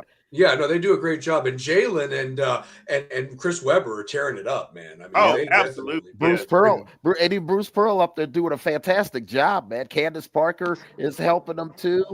You don't got to get that UT flavor in there. Candace got to get Breaking news. Larry Frank said Moore's mugshot is out, fellas. This is crazy. Oh gosh. Wow. This is just deteriorated in at least 9 hours. So I mean, wow. I know. In 9 hours, how this thing has gone from rumors. You remember a couple of weeks ago when they first fired James Franklin, somebody had mentioned that don't think Michigan won't fire Sherrone to get in the mix of getting a good coach. did they already know something like this was going on and they were ready to drop the hammer, or was this Possibly. some convenience I bat? read that fell in that their lap? they knew about it and they were waiting for signing day. I read that just a little bit ago. Oh my God. Yeah, but yeah. And that's just wrong. You know, that's just wrong to the kids. I mean, they better leave that. Yeah. Put Yeah. Rocky up there. Moore got fired from the big house because he's headed to the big house. Yeah, he is. So, I mean, So what? That's good. What what an embarrassment! What a That how is close? good, How close right? was Tennessee Hey, to signing Hitter? that might be the quote of the night. I like that, right? That's what I'm saying. I mean, That like, might be if quoted tonight. you're a guy that was on the fence there and you didn't even know Yep. that coach was going to be there, that's messed up, man. That That's is. what it is. So It is. yeah, that's ridiculous. It's crazy to even think that that can even happen at a college. Yes. Yeah. Yes. Yeah. Yeah. At a blue blood. I mean, this was a blue blood school. This was a blue blood school that this happened at, Shane. I mean, this is unbelievable. So, yeah. I mean, this is absurd. So, yeah. I mean, well, my thoughts real quick. I mean, if I was to rank the games, obviously what I would do, if I was to rank the games, I would have it A&M in Miami. Obviously, I'm a Miami fan, but that game interests me the most. I think that's going to be probably the most exciting if you like points, if you want to see two teams really go at it that both have a lot to prove. Definitely Alabama, Oklahoma. I would say that the Ole Miss Tulane game intrigues me because of how Ole Miss is going to look from a standpoint without Lane Kiffin on the headset for the first time in years. I want to see what that looks like. Yeah, but then I just think Oregon dog walks JMU, man. I mean, if that game is even competitive at halftime, color me shocked, man, because Autzen Stadium at night, yo. So, yeah. Yeah. As much as I do love James Madison University, the many times I frequent there as a college student. I remember the post. Which Just your Facebook post. Just the Facebook post.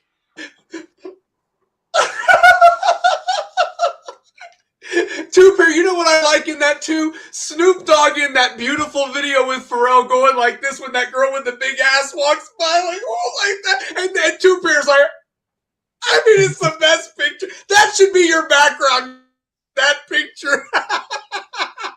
Benito Santiago Jr. That was Tooper's name, Benito Santiago Jr. So just remember that. If I'm the Italian stallion, he was Benito Santiago. I was like, let me. Rebels After Dark. Oh man, Yeah. what great, real great times at the best. No, at JMU, like, I guess because we had met a couple of students from JMU in Mexico, and we ended up flying back with a bunch of people from JMU in Atlanta, and they asked us to perform at their alumni weekend, and I was going to JMU. You would have thought I went to JMU. Oh, that's hilarious. But I'm talking about I would go up there on a weekend on a hum. Four Eyes were there from Larry Frank. Oh, I was in there. I was in the pot. But no, I can't believe that. Yeah. If you see, you know what, my Facebook photo albums of the early 2000s got to be studied. They're money. Oh, that's money. Well, listen. I have a deep spot, like how you feel about JMU, for UAB. So every time I see UAB, I have a little, like, even when we played them this year, I was like, oh, the waitress from Chili's. Yeah, I remember. Yeah. So, she was a student there. She was a student, and she also waited at Chili's. And yeah, come on. That's what I'm saying, man. Like, that's why every time JMU come up on the screen, I'm like, that's awesome. If people only knew, oh man. No, That'd be like me with San Diego State. Yeah, Bridget the Midget. There you go. that was Jacksonville. Oh, That was man. Jacksonville. yeah. That's right. I kept thinking San Diego. No, San Diego was a better story over Yeah, there. San So Diego was a that's good right. story. Yeah, that's right. But Yeah. it's always those schools that have like that sentimental value. Yes. Like if JMU is in anything, I'm like, man, I hope they do well. Yeah. I feel like that about Jacksonville State University down in Alabama too. The Gamecocks down there. So I also feel I love that place. Shout out the brothers, the bar down there. Oh man, it's one of my favorite bars down there. I just can't help that I shared our Tennessee culture down there in Alabama all those years ago. You know, I was a stallion, so that's it. Okay, the line for James Madison at at Oregon is 21.5. Wait, say that again, Kerry. The line is 21.5. Oregon Oregon's over a 20 JMU. Yep, So- Oregon's a 21.5 favorite. Ole Miss is a 17.5 favorite. A&M is a 3.5 favorite, and Alabama is a 1.5 point favorite. Larry's got a soft spot for Alabama State. They Alabama played State. Southern. Let's just say he dished out some of that Louisiana hospitality. Oh my! Wow. Wow! This is why I love this show so much, and I love Wednesday night. I'm smiling and they're crying, so there you go. So yeah, oh, I love it. Yeah. But that answers your question, Rocky. So 21.5. I mean, what's the total amount of points? Over under for which one? James Madison? Yeah, 50.5. I think it'll be over. I think it'll be over too. I think Majority Oregon being score Oregon 50 on scoring. themselves. Yeah, and then they might get some garbage ass stuff at the end. So Ole Miss is 56.5. A&M and Miami is 51.5, and Oklahoma and Alabama is 40.5. Oh wow! Hey man, Indiana shocked the world, man. Yeah, Oregon I covers can't that believe I alone. called that one. You did. No, props to you, man. Hey, listen, and Rocky even said it best. If any of us would have told him at the beginning of the football season the national media would be hailing the University of Miami while bashing Notre Dame, yeah, I mean, he said that straitjackets for everybody. That's how crazy it's been. He's right. Well, but I think everybody's over Notre Dame shit.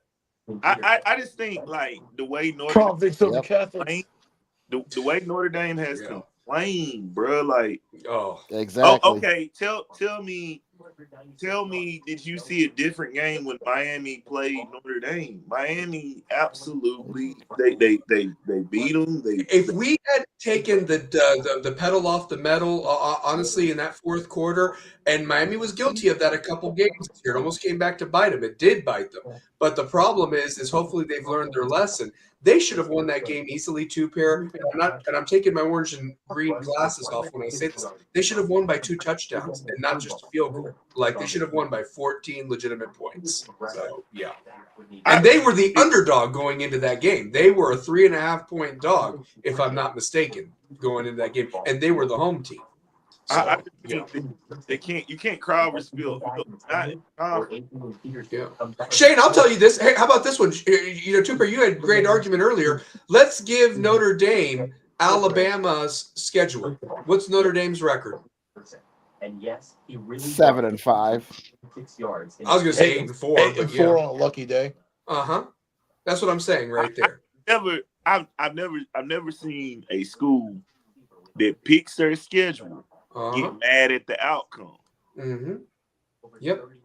And I'd argue Alabama has Notre Dame's schedule 12-0, 11-1 at the worst, 11-1 at the worst, 12-0. If you switch schedules. So hell, give Oklahoma Notre Dame schedule. They're 12-0, even with their offense. Yeah, I mean Notre Dame. I could have Syracuse and have Boise State and have a Don Trotton USC team. Boston College, who was terrible. College. I mean, Arkansas, who was downright horrible. That was awful. Notre Dame, they played themselves. They did. Yep. They did. So. The play just they played. Well, I promise that we will talk more, and we'll actually pick the games next week. I did want to get a little college basketball and NFL in before we before we wrapped it up and so forth. Real quick, got the college basketball poll at the bottom. Is Michigan or Arizona the best team in the country? Again, I said that Purdue was overrated, and Iowa State put belts to asses in West Lafayette last week. Whoop that Embarrassed can. them. And, Duke got a big win on the road with Michigan State. I'm telling you, Kim is a really good player. And then Kentucky just crapping the bed against Gonzaga. And, then I just asked, is Mark Pope already on the hot seat? Only because of that comment. Him and the reporter were getting into it. His athletic director got him up and escorted him out of the thing. And, I mean, like I said, it just was not a good look, especially when Kentucky just had a very nice season last year. And, it hasn't started off the way that they've wanted to. But they still got a lot to play for, but the road's only going to get tougher in that tough SEC, who just came off winning the ACC SEC Challenge. So the mind-boggling thing of all of the storyline is just the way UT is lost 3 straight. That literally cannot happen. Like, Not because I wouldn't have thought that it was early in even teammates. it's like record isn't unbreakable because it's they're getting out tough. It's like I felt like they thought that their revenge game with Houston, it doesn't mean anything now because you lost to Kansas, you lost to Illinois, Syracuse, and Illinois. Like, that shouldn't happen. That shouldn't happen, but you know what? I think it makes them tougher, and I think come later in the year, they'll remember that stuff, and they'll get tougher in the end. Losing Phillips for the year sucks. Losing Cade Phillips for the year really sucks because he was a banger on the inside, playing real well, and his shoulder just kept to the point that he's got to have surgery now. He's out for the year, and I hate that because he's one of my favorite players. Yeah, I like because he always plays for gives you the tough. You're right. And with him out, that really changes things in their front line and so forth, because that front line went toe-to-toe with Duke. And as you can see, Duke has gone against some of the best front courts and won those games or what have you. And if you have Phillips there at Tennessee, I mean, that definitely helps you. Tennessee's got some redemption, though. They got a big, bad Louisville team coming in here that also just recently got embarrassed by Arkansas that's looking for some redemption, too. So, that's going to be a very damn good game coming up. So, and Tennessee beat the same team last year in Louisville by 20. So Louisville's going to come with some bear ready, but I think being at home, Tennessee's going to be fine. Yeah. What do you guys think, real quick, about? Oh, wait a minute, we got some more breaking news. Hold on a second. Larry Frank says, "Yo, they saying Moore went to the girl's house, broke in, and threatened her with a knife. Charge of attempted murder was given." Wow. I've got some more to it. Go ahead, There's Shay. more. He me, got Shay. into a fight with his wife, then threatened to kill himself. Oh my gosh. Drove to the staffer's house, broke in, held a knife at his own throat, and threatened to kill both him and her. Oh my God. Man. He was intercepted at a local church after his wife provided his location through his phone and is now in protective custody. Wow. It's over. It's over. Yeah, his life is over as we know it. It's over. He pulled the opposite of what happened this evening there.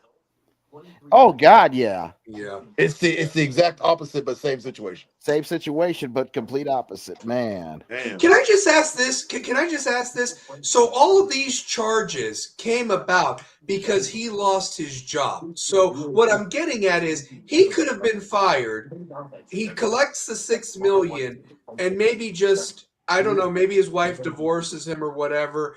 As you know, time sometimes can heal wounds, and maybe he gets an assistant job or an analyst job somewhere. But he just blew this completely out of proportion is what we're going right now, right? Like, and now there's nothing ever going to happen good for him. So Like the coach that was on a national championship staff. wow. And he was only 36 years. He's 39 years old. He's like 2 years younger than us. And there's more to this story.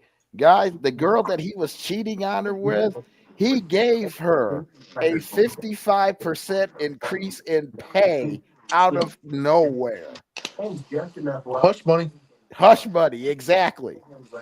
Oh my God. I think what I read earlier that tipped it all off was a DoorDash driver. Yes, the said that Plan he B delivered pill. I Plan B saw to that. the A facility. Plan B pill from the Mhm. DoorDash guy. Just go to the damn store and buy it yourself through self-checkout. You know, It's it's 50 not like a it's 50 bucks. 16-year-old that's afraid to buy condoms at the gas station because you know what he's going to go do. At least you got the self-checkout shit now, you know? Yep. I mean, but 50 bucks at Walmart's got it Walgreens. locked up in a case, so that's even more embarrassing. Can you Yep. open it up so I can buy some condoms? So, I mean, oh my Golly. God. Then this guy's lazy ass has DoorDash with a Plan B pill. So my goodness. So And you know what all this takes away from? We're going to get to it in a moment.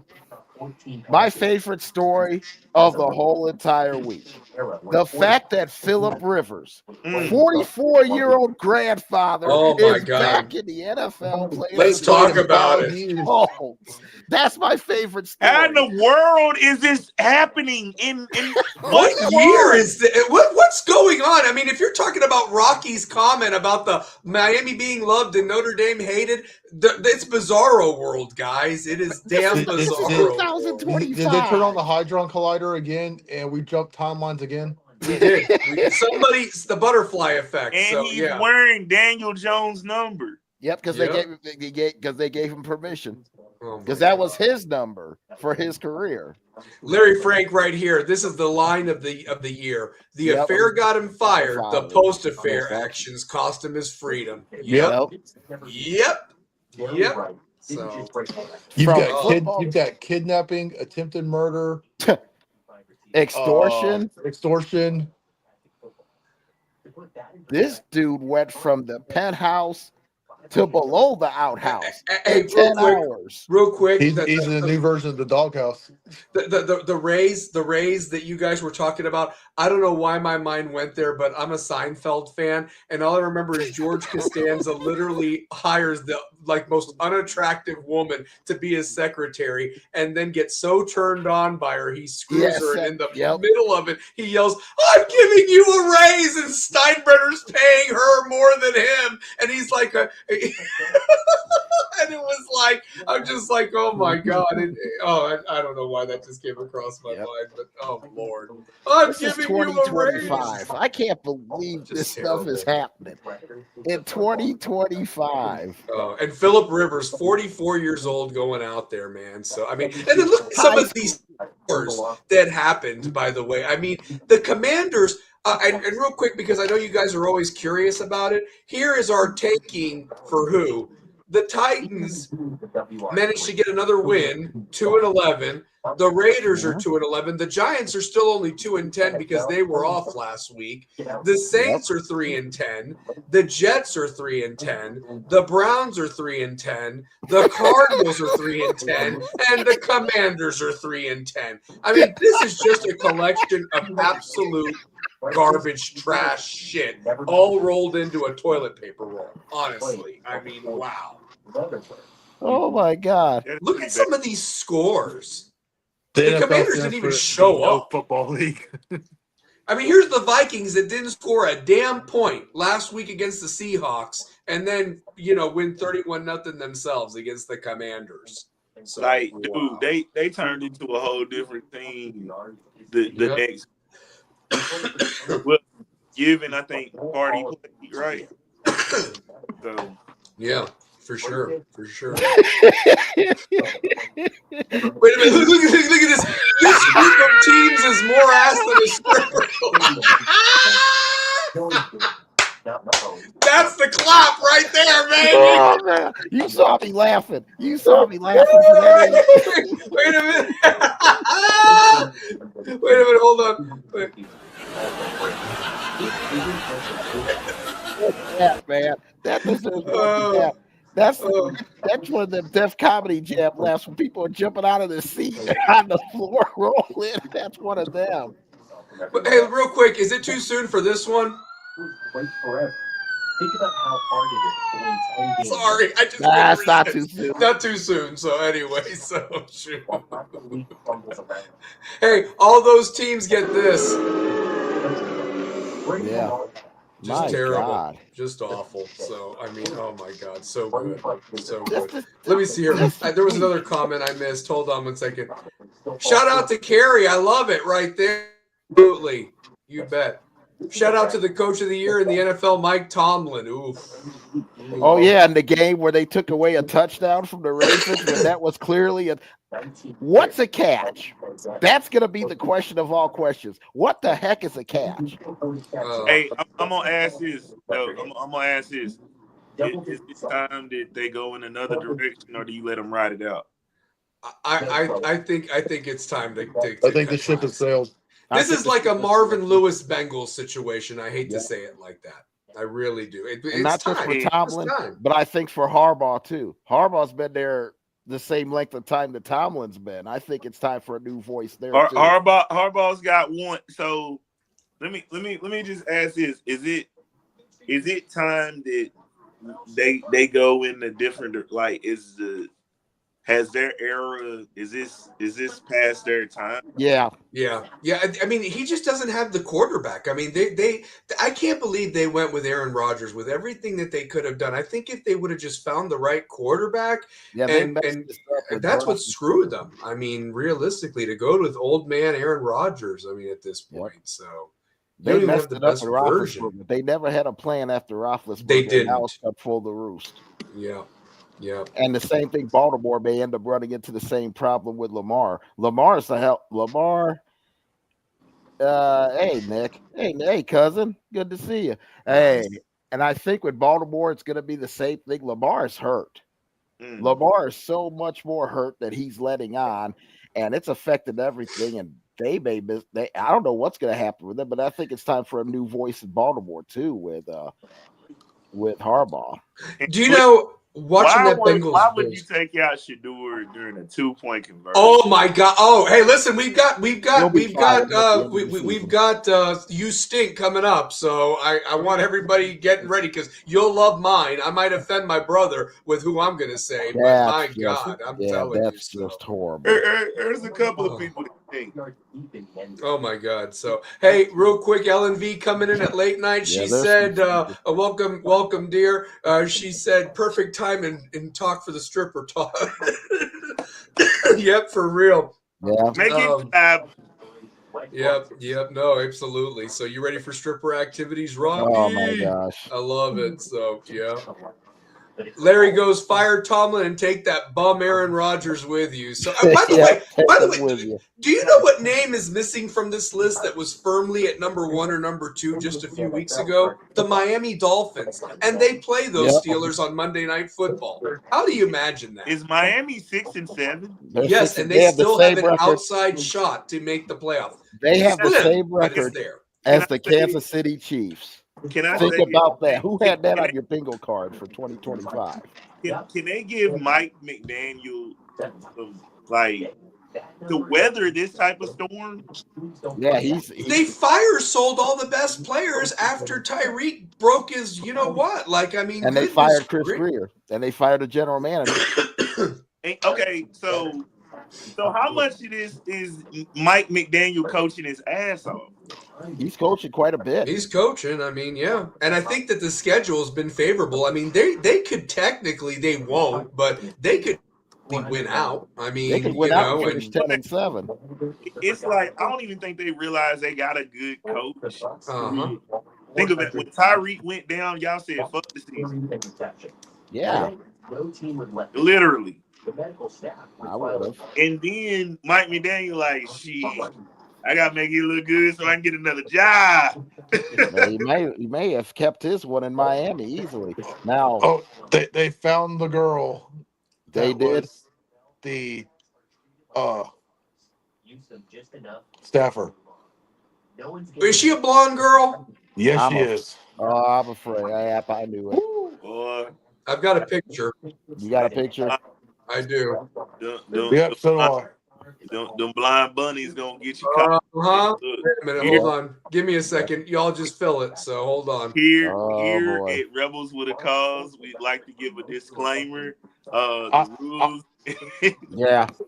The views and opinions. Yeah, I put that at the beginning. We good. He put that off in the beginning. So we're good. Yeah, we good. Oh my gosh. Let's see here real quick. You putting it in the group chat? Oh, it's gonna be my background actually. Oh no. We gonna get fired, boss. Nah, we ain't gonna get fired. So here.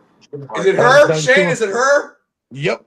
Oh my. That's her. Wow. This is breaking news.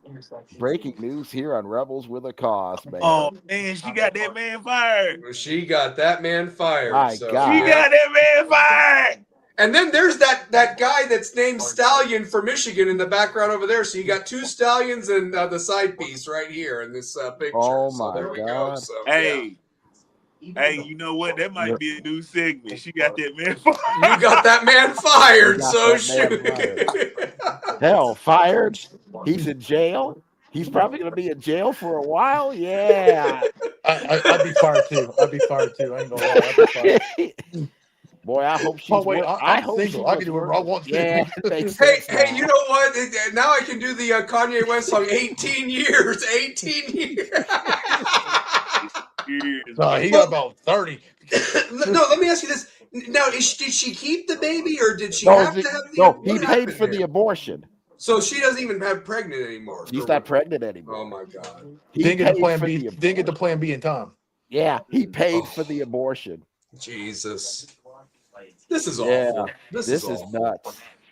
Executive assistant to the head football coach. Yeah. Look, what a year. Well, yeah, right there. That's gonna. Yeah, it makes sense now. Look at this. Wow, what a year. Yes.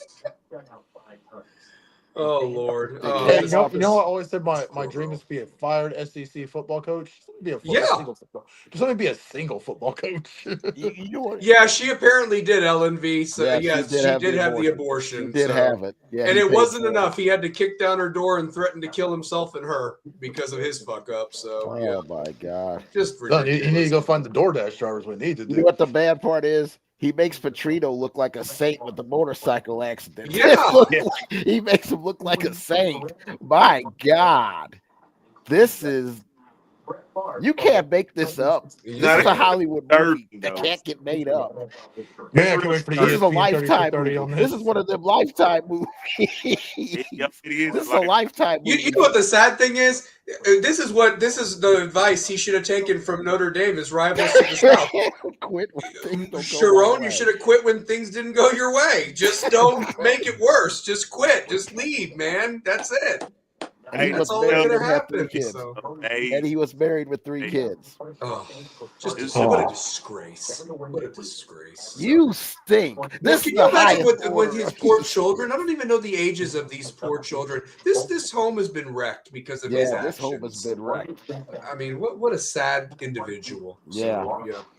First Mel, then him. Who's next? So yeah. Oh, don't say that. Somebody else will pop. These things happen in 3. Somebody. Well, and let me just tell you, Larry Frank said it best, man. You know, he messed around and that cost him his job, but this BS cost him his freedom. I mean, that was a perfect line. My gosh. What a joke. Oh boy. What an absolute joke.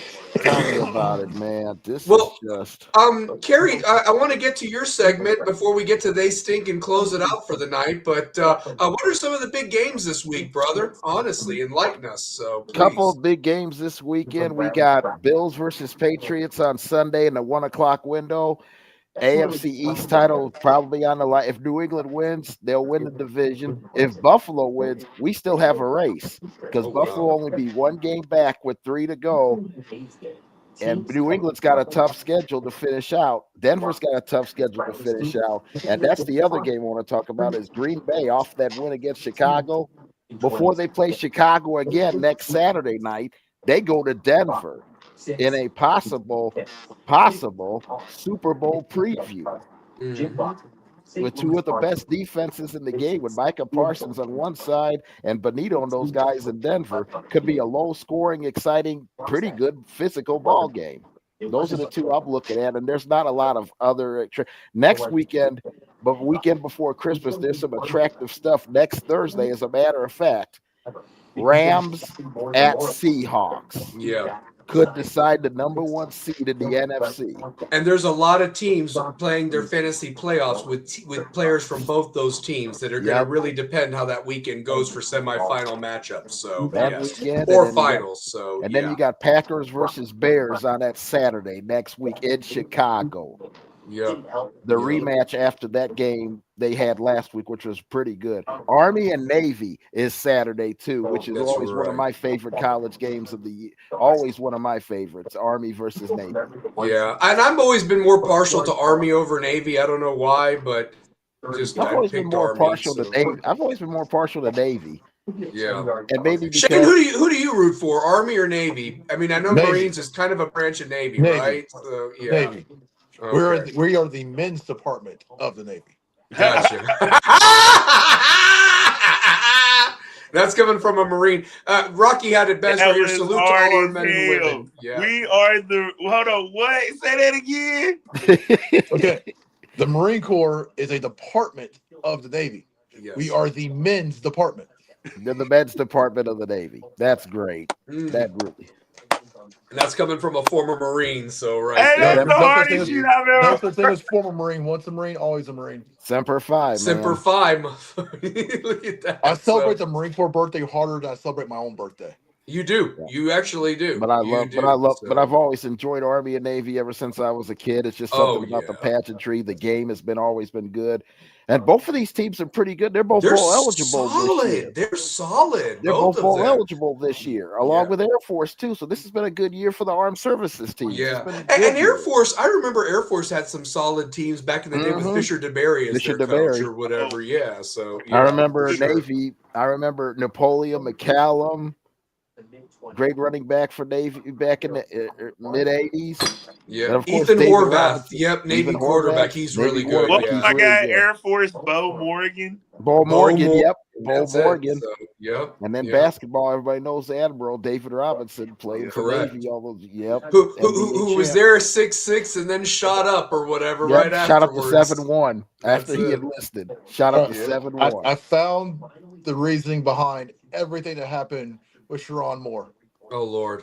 Here we go. I'm dying to hear this. All of this has transpired during this show, by the way. We're now up to almost 2 hours, and more stuff has come out.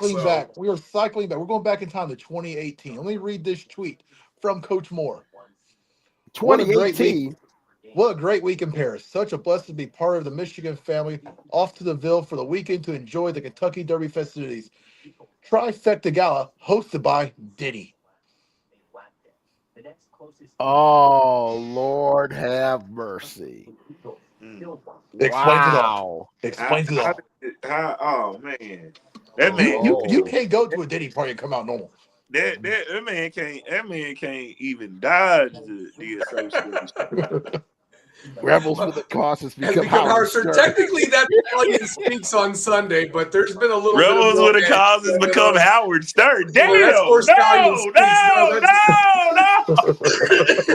And we're not even on Sirius XM. No, listen, Howard Stern may be 90s, not now. That's a newer version of him. So, but Jerry Springer. This is Jerry Springer. This is Jerry Springer, Maury Povich, and Steve Wilkos all in one right now. So, you are not the father. They said we knew Howard Stern. Damn. Yeah, no, I mean, but that's Sunday. That's Stallion Speaks. That's what I'm going for. Diddy Curse done hit Michigan. Look at that. So. I love Howard Stern. That's cool. Oh my God! All right, well, listen, real quick, we got to do the They Stink. Shane, you didn't get to do a They Stink last week because you had to bail early because you've been working your butt off. But who's your They Stink this week, man? Well, given today's transaction, how could you not? How do you DoorDash Plan B? What a disgrace! You got staffers for a reason, man. Come on. Yeah, it's called discreet, man.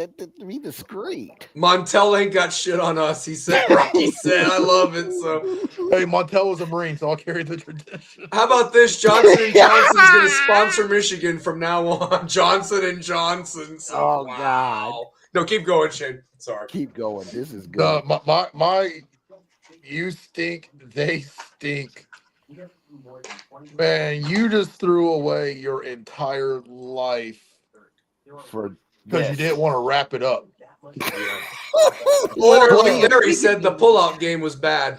literally and figuratively.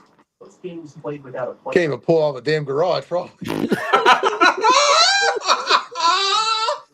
Oh my God. Oh, I can't say man. nothing. I got 3 kids, so shit. Got 3 years. But, I Man, mean, I ain't gonna lie. There's something about a blonde chick, man. They hard to pull out of. oh my God. But Here it is, real quick, one last time, Carrie, for you, just so you makes you feel you better. Yep, Or the whatever. views and opinions are not No affiliated. organizations or entities. This is solely RWAC family and guest panelist views. So, Exactly. yes, We cover our bases, baby. correct. So yes. Holy crap. what Yeah. I mean, the obvious, you stink, Sherrone Moore. Yeah. Man, there's nothing else I can say. We should name the award after him now. You know what? It should be the name of the award. An empty Plan B box. Oh Empty God. plan I Here's Not it Rocky's on the message. Rebels with a cause. Condoms are essential. Crazy, not stupid. That's going to be our next sponsor for next week. So, yeah. No, wait. Dude, The box is mug empty shot. with a pregnancy test mounted on top of it. Yeah. Hey, I can't believe y'all really watched it. Yo. Like, I really can't believe people really. That's how good this stuff is. Oh, dude. Oh, by the way, our show last week, got over 100 views, just to let you know. This one. My show got over 250 for the second straight week in a row. So, yeah. But they showing up, man. They showing up. We're now up to 149 subscribers, by the way. We've gotten more subscribers in the last 3 weeks than we did for the first year altogether, by the way. Are you serious? Yes, it is. We are growing, baby. And with your shows coming on board, we're going to give them a whole channel full, baby. We're ready. Guns a-blazing. Oh, my God. My best Devil's Advocate Al Pacino impression. So, yeah. That was good. That was good. That was good. Well, Carrie, I got who's one- your I got they one- stink? I got one- Sorry, Shane. Go ahead. You got another one. Go ahead. He's got another one. Yeah. It's going to go to my beloved Titans who show their ass more than any girl on BET Uncut. Ooh. Damn. Yeah. That's a lot of ass. So there you go. Trying to get to you in that booty. Carrie, who's your they stink? Oh, man. There's a lot going in this. There's just too many things going in this, but my they stink goes to a female, goes to Heather Dinich with the ESPN and her reaction. If you didn't see the beginning of this show, go back and watch it afterwards because I have it on here to start this show. Her freaking reaction. You're supposed to be an impartial journalist. And that was not impartial. That was more like, I can't believe this happened. I wanted Notre Dame in. It's almost like she had money on Notre Dame being in the playoffs, and she lost. I was going to say she might have done something else. Their coverage, her coverage and her analysis is just like, wow. I said, really? That's how you really feel? You're just like the members of the committee. I hate her. I've grown to dislike Heather, and I didn't think that would be possible, but I've grown to dislike her. She's just not handling no professionalism, no nothing. You stink, Heather Dinich. You absolutely stink. Chris Kane, I'm sorry you're at work, brother, but I don't know how much longer you got at work. Go back and restart the show. It'll make the work hours go. This 2 hours will make you piss your pants laughing so hard. This is the greatest 2 hours we've ever done. Oh, this is fire tonight. So, this is great. Yeah. We got on the spot reporting with Sherrone Moore. You can't beat this, man. But by the way, Ellen V contributed her they stink. The Notre Dame still crying about getting out of the playoffs or whatever like that. Yeah, it's so sad. It really that is sad. I'm gonna boycott my bowl game because I didn't get what I wanted. I know. And now you got a Heisman finalist who won't even get to be seen at the bowl game because you boycotted. Not that I'd ever questioned Larry Frank, but this really happened. My idiot of the week was Joy Taylor. She admitted she was overly horny during COVID on a national radio. Wow. Are we serious? Oh my God. Wow. Wow, that just takes everything right there. That Oh, takes everything Ellen, to that hold Big together. 12 guy, he made that Notre Dame guy. He put him in the corner, man. Honestly, he really Yeah, did. So, no one puts him in the corner. Yeah. Oh, Notre Dame is ass water. water. Hell yeah, Exactly. they are. So yeah. Oh On my Angela God. Yee. Oh wow. Oh my God. That's All right. hilarious. That's my stink was Heather Did It. Who's yours, man? Two pair. Who's your stink of the week? I'm gonna go last. So yeah. So here we go. And I got an order for this. The 1-2 stinks. South Bend. In Notre Dame. That's a terrible way to finish the season, boss. Terrible way to finish the season. Like, what does that say to the kids that want to go play for a school? Like, you don't get your weighted, you just take your ball and run with it, or man, the one that I really want to get to is UVA. UVA, you were 10-2. Go get them. Get him. And you lose to a team that has 5 losses. Like you lost to. Oh, check this out. Didn't Manny Diaz coach at Miami? Yeah. Tell me this: has Miami or Manny Diaz won an ACC title first? Manny Diaz won the ACC title before Miami did. Correct. UVA At Duke. That stinks. Yes. That stinks. At Duke, a basketball school. You see what I'm saying? Like, man, I got it, Larry. Thank you. Yep. Manny Diaz is an ACC champion in 2 years. At Duke. Yep. At Duke. Yes. Like he has. Check this out. He's in the realm of saying that he's an 8. Like UVA, you allowed this shit. Like UVA, if you win the ACC championship, you're in. You're in. You're going to Ole Miss. You're not going, wherever the hell they ended up. Rocky says Tony Elliott to Iowa State. So, yep. Joyce Pum Pum was hot in daycare. She's a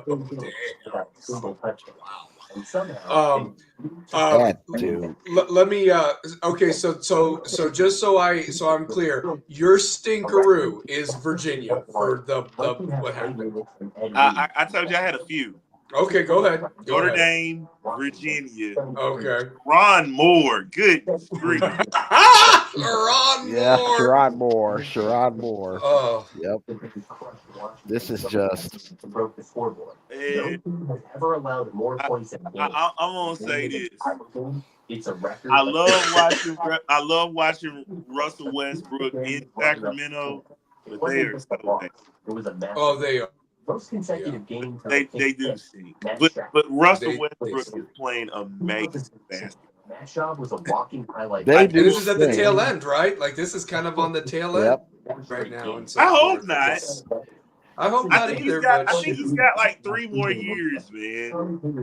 I'm a big Russ fan, though. Now they stink, but not as bad as the Clippers. The Clippers stink. Oh, that's just an ass program. That's an ass organization right there. I think they were my stinkers last week for telling Chris Paul. They stink. They're awful. They're ass. Awful. They are true ass. I'll tell you this. Get to yours, this is going to be good. You've named a lot of stinkers, but, there was one. Damn. I've never wanted to throw my remote. Wait a minute. Hold on one second. Yeah, this one's going to get highlighted. Hold on a second. Rocky put Miami has never sniffed the ACC title game. Here we are with a chance to win a national title. This is true. Jim Phillips, you stink. Yeah, absolutely. Alabama run game stinks. Benny White's corpse had more rushing yards Saturday. Damn, I mean, oh my God. We're going Golden Girls now. So Estelle Getty. Oh my goodness. This is like sports talk radio, right? It is.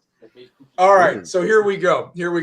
All right, and I'm going to offend my brother when I say this, and he knows who it is if he listens this long. But I just had to do it. I just had to do it because it costed me a bye in my fantasy football league, and now I have to take the hard road instead of sitting this one out this week to win this big pot of prize that I've worked so hard for because it came down to one guy on Monday.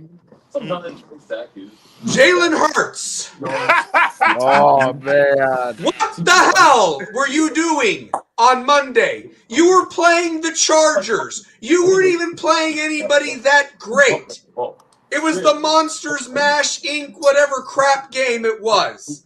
And that was actually pretty good, by the way. And that was cute. It was. Yeah. But the sad part is that you couldn't hit the broadside of a barn. Oh, You managed to throw 4 interceptions. And one of the plays was actually you turned it over twice in one. So I saw the points diminish as I was on the verge of tears as I kept losing to this asshat that had no business beating me this week in fantasy football. He's a buffoon and he somehow won because I played Hurts over Darnold, which was the stupidest thing I've ever done. But on top of that,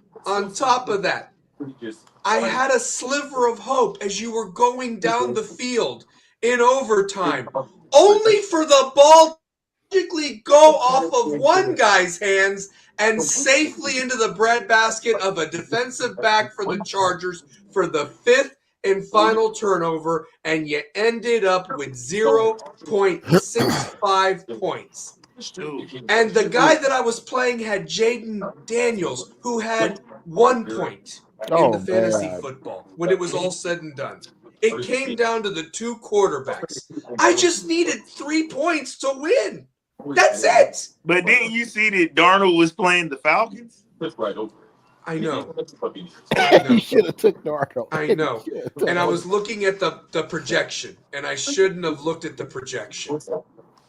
Just go with your gut. Jalen Hurts, you stink! You costed me my bye! Oh, and if I lose this week the hard way, that would have been easy money for your boy that needs it so bad. I just did a flat tire today for $100, damn it. But anyway, oh, you stink! You know what's bad? That is tough. Had he thrown incomplete passes all night long, his quarterback rating would have been 39.6. His rating for that game was 31.6. I've never seen anything like it. I mean, I was just like, oh. They're ass. Like, how can they be this bad with that offense? Honestly, how can they be this bad? And what makes it even worse, Justin Herbert's playing with a broken left hand that had to have surgery. He's a one-handed bandit. And then he thought he was too good. And he's my other stinkeroo because he thought he was too damn good to do the post-game interview as Susie Colbert or whoever's trying to chase him down. Laura Rutledge. I mean, that's ridiculous. Do the damn interview. You don't make her chase you down, dude. Oh, you know Larry, man. Larry just got one. Put Larry's up there. Let me put Larry's up. Hold on. Wait a minute. Just sent you one. Moore should have went to Jalen's house with a knife instead. He should have. I mean, my God. I mean, wow. I've never been so angry before. And my wife was like, are you kidding me right now? That really just happened? I said, yes, it happened. That happened. And they let it happen. Honestly, I mean, 5 turnovers, 2 on 1 play. I didn't think that was possible. He's the only quarterback. He's the only one to have ever done that. 2 turnovers on the same play. Ever. You can't make this up, guys. You just can't. I'm telling you. Hell, you can't make up the last 48 hours. You can't make none of this up. Oh, I got one more, by the way. So I was watching the Duke-Michigan State game, and Brandon Fears had a wide open layup with no time left. Duke was just walking to go do the handshake line, and he missed the layup and finished 0 of 10 after leading a chorus of Michigan State fans earlier in the game of saying F Cam Boozer. You stink, Brandon Yeah. Fears. I don't care that you had 13 assists. You couldn't even make the layup to make it a 4-point margin instead of a 6-point margin you lost by. I mean, you should go back and watch it. It's unbelievable. He missed the layup, and there's not even a Duke guy even like putting their hand up. They're walking to the handshake line. You couldn't make that up, but that was my they stink before Jalen Hurts did. God, That's awful. Awful. Just awful.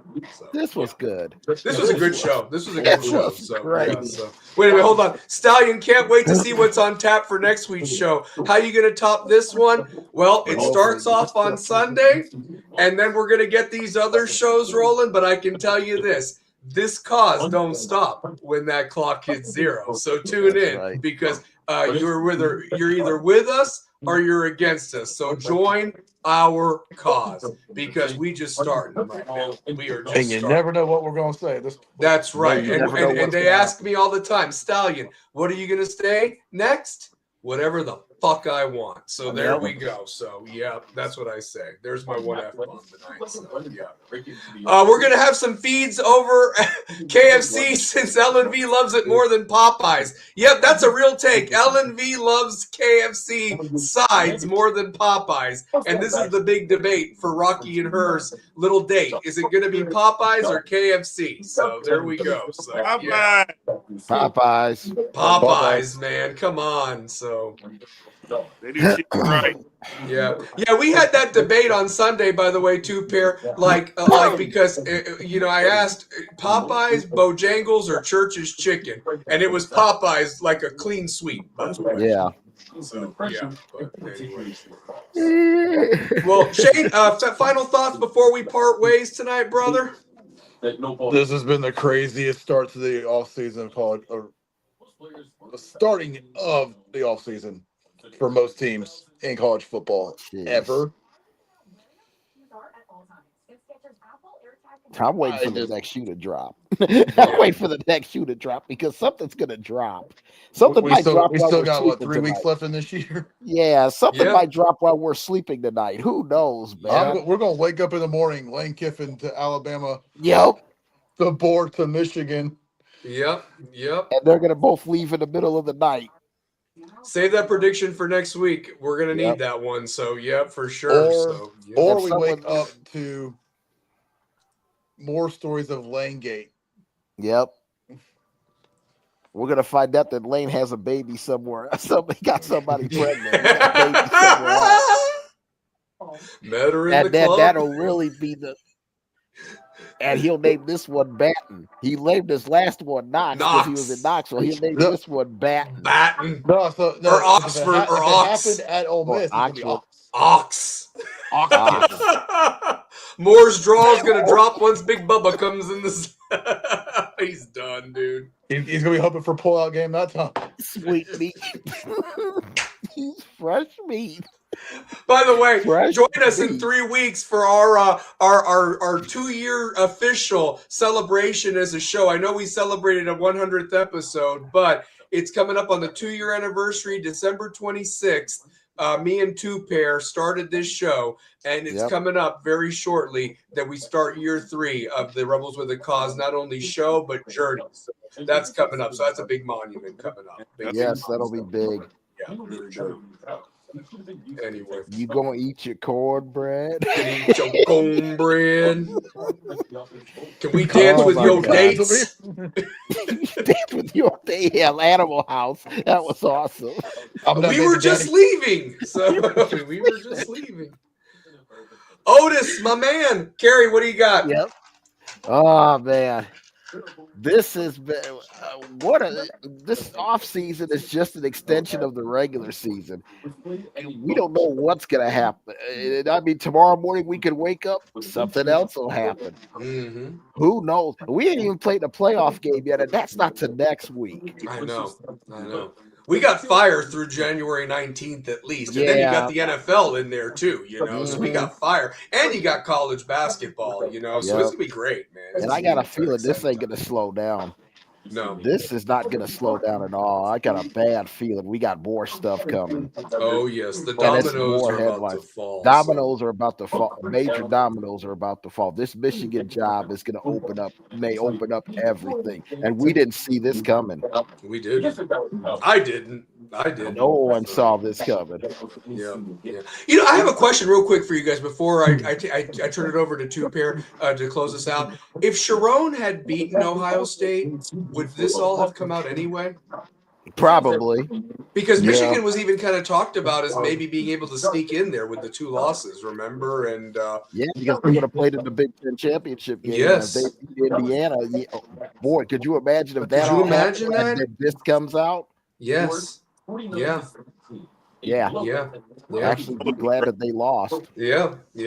I mean, because they were up at one point during that game. So yeah.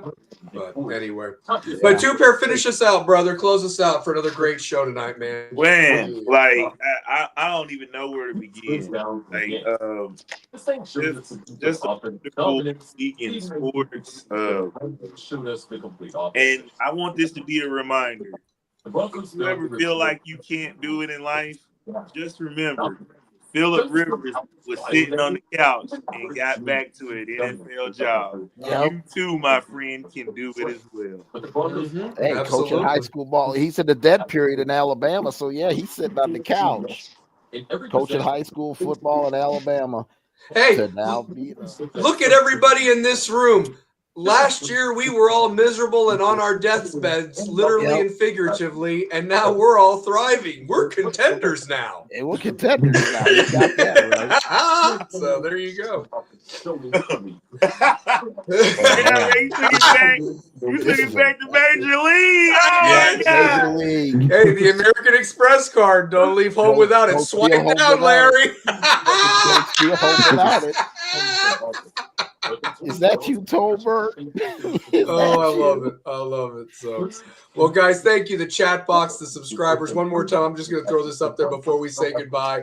I mean, this is just such an amazing thing right here, more than anything, just because I just wanted to show it. Again, 149 subscribers, over 19,000 views. Keep punching that like button. Share the hell out of the show. Join this family because we are the RWAC. We ain't the crew no more. We are a family here at Rebels with a Cause. Right. So for the coach, my guy, Big Game Kerry Reeves, Two Pair Tate, this is the Italian Stallion. That cause don't stop when that clock hits 0, baby. Go Rebels. Go all our teams. And hey, just remember, don't mess around. It ain't worth it, guys. Just take the loss and go home. We out.